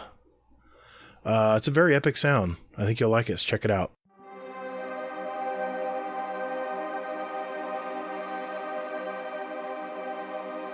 Hey, everyone. If you like what you're listening to, do us a huge favor. Spread the word out there. Hit that share button on your podcast app of choice. We really don't promote our podcast, mainly because we rely on you, our listeners, to spread the word. That's the only way we grow. So if you have, some people who are coming back to Destiny or people who are just finding out about Destiny, the game, hey, send them our way. Say, hey, this is might be a podcast you might want to listen to. It's kind of a fun way of talking about the latest news in the TWAB, and hopefully we entertain you as well. So we appreciate everything you guys do out there, whether it's in our Discord, sending us our Speakpipe messages, or even replying to us on our Twitter account and our emails. We love you guys, and thank you for everything you do. You can find us on whatever podcast catcher you use, or you can listen to it directly from our website, guardiandowncast.com, where you can choose any episode you want in any order you like. It's all right there on our podcast episode webpage. You can also email us at guardiandowncast@gmail.com, and we're on Twitter at guardian_D_cast for your show questions or whatever you guys want to talk to us about. Or like I said, just visit guardiandowncast.com for all the details and all of our contact information. Wherever you want to reach us, it's all right there on our page. We have a bunch of great gamers in our Discord as well, varying from state to state, country to country, young and old. It's a great bunch of gamers that love this game, and we love talking with you guys. So please join our Discord. It's a really fun place to hang out, and it's not just about gaming. There's channels in there talking about all kinds of other things. So I'll post an invite link, so to speak, that you can click and immediately join up on our Discord. We're on Instagram. Just search for Guardian_Down_cast. And, we try to start adding things to our show that are relating to our guests that we have every week. So look in there. There's always something new coming into our channel there. So look for that, and you might be surprised at what you see. That, I believe, is it, fellas and ladies. That's a wrap. Another episode in our collection. For our listeners out there, we have 117 other episodes you can listen to with interviews from gamers all over our Destiny community. So if you're curious, you can go back at any of our back episodes, and we've been getting a lot of traction on a lot of our back episodes. So just check that out. Zan and Natalie, we had a great time tonight. Thank you very much for coming on the show. Thanks for having me. This was a trip. Yeah, it was fun.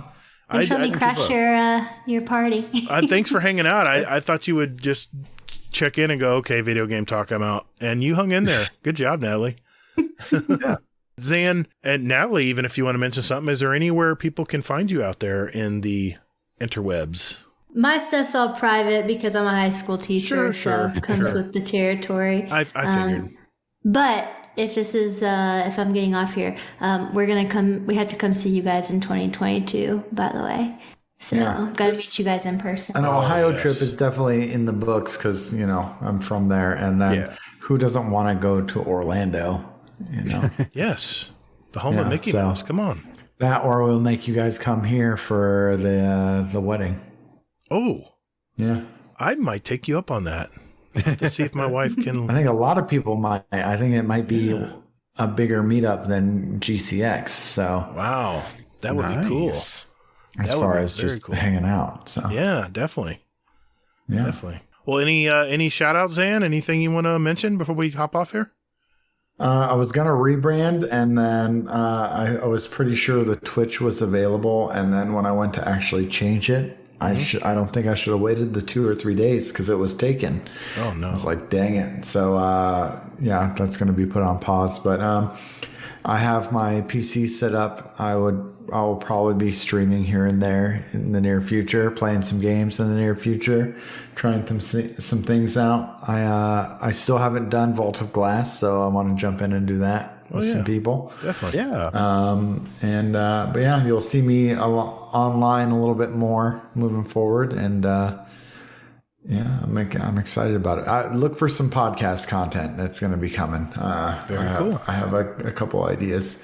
I know last year I said something similar and it never happened. This time, well, you had a little you kind of had a lot of things going on. I've been forgive you. Your time. Yeah. I'm a little more settled now, so I think 2 or 3 times a week I'll be available for an hour or two. And that's Zanifan711, correct? On Twitter and all the good stuff out there? No dashes, just no dash. Zanifan711. Yeah. Gotcha. Yeah. Well, thanks again, guys. I had a great time. Yeah. Thank you both. I've had a smile on my face this entire time. I have. It's been a fun night. That's for sure. Yeah. It's been a good time for sure. Hazel, how can people find you, sir? Quick and easy. Hazel NT, anywhere and everywhere. You can find me on Twitter. I'm at Todd the Gatr. Remember, that's Gatr. You can also find me on Steam and PS5 as Gatr, all caps, Gatr, underscores in between.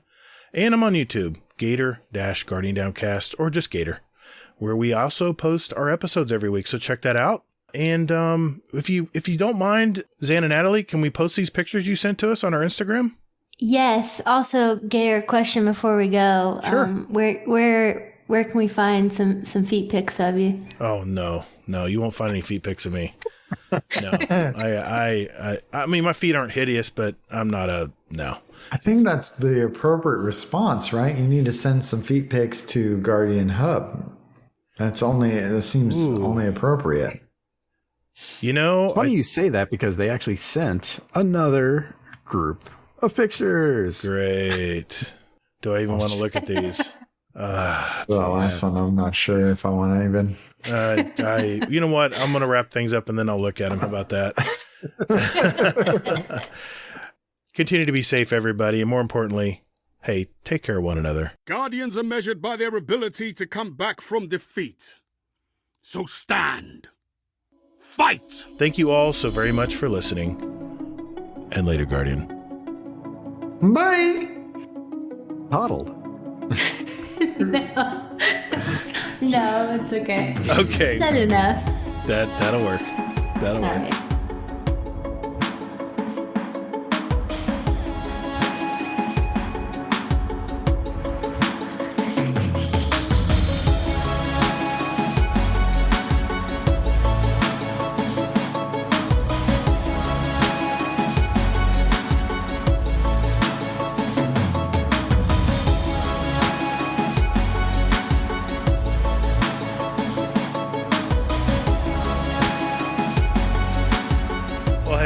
That was a great time, guys. Great time tonight. I just watched an awesome movie and then got to talk with some cool people. That's a good day for me. Were you happy in general with? I missed your response to Dune. Were you happy with Dune? Oh, as absolutely. Someone who read the book. Yeah, absolutely. I didn't follow the book as much. It's been a while since I've read the book, but I followed more along the 80s movie. I pretty much followed that storyline, not the book. And Yeah, I was blown away. They did so much with this movie, probably more than they really had to. And for as far as a remake, just like Blade Runner, they blew it away, man. They blew this movie out of the park. I mean, they blew it. Well, they didn't blow it. No, they knocked it out of the park. I kind of fade at the end of the shows. I don't know if I've said that before. You're good, dude. Yeah, and that was always awesome. A joke near the beginning of our relationship because, Gatr, you called me a pillar of the gaming community in the last episode. Yeah. So Natalie kind of threw that out of me. Boyfriend Steven, he's a pillar of the gaming community. Well, I mean, you were. I mean, you were like one of the big four podcasts when I first entered this dad's community. You know, you guys rocked, man. Yeah, I thought that was cute. Yeah, thanks. I'm such a wordsmith. I know. Brushing my dust off my shoulders. Especially when he fades. Yeah. Yeah, exactly.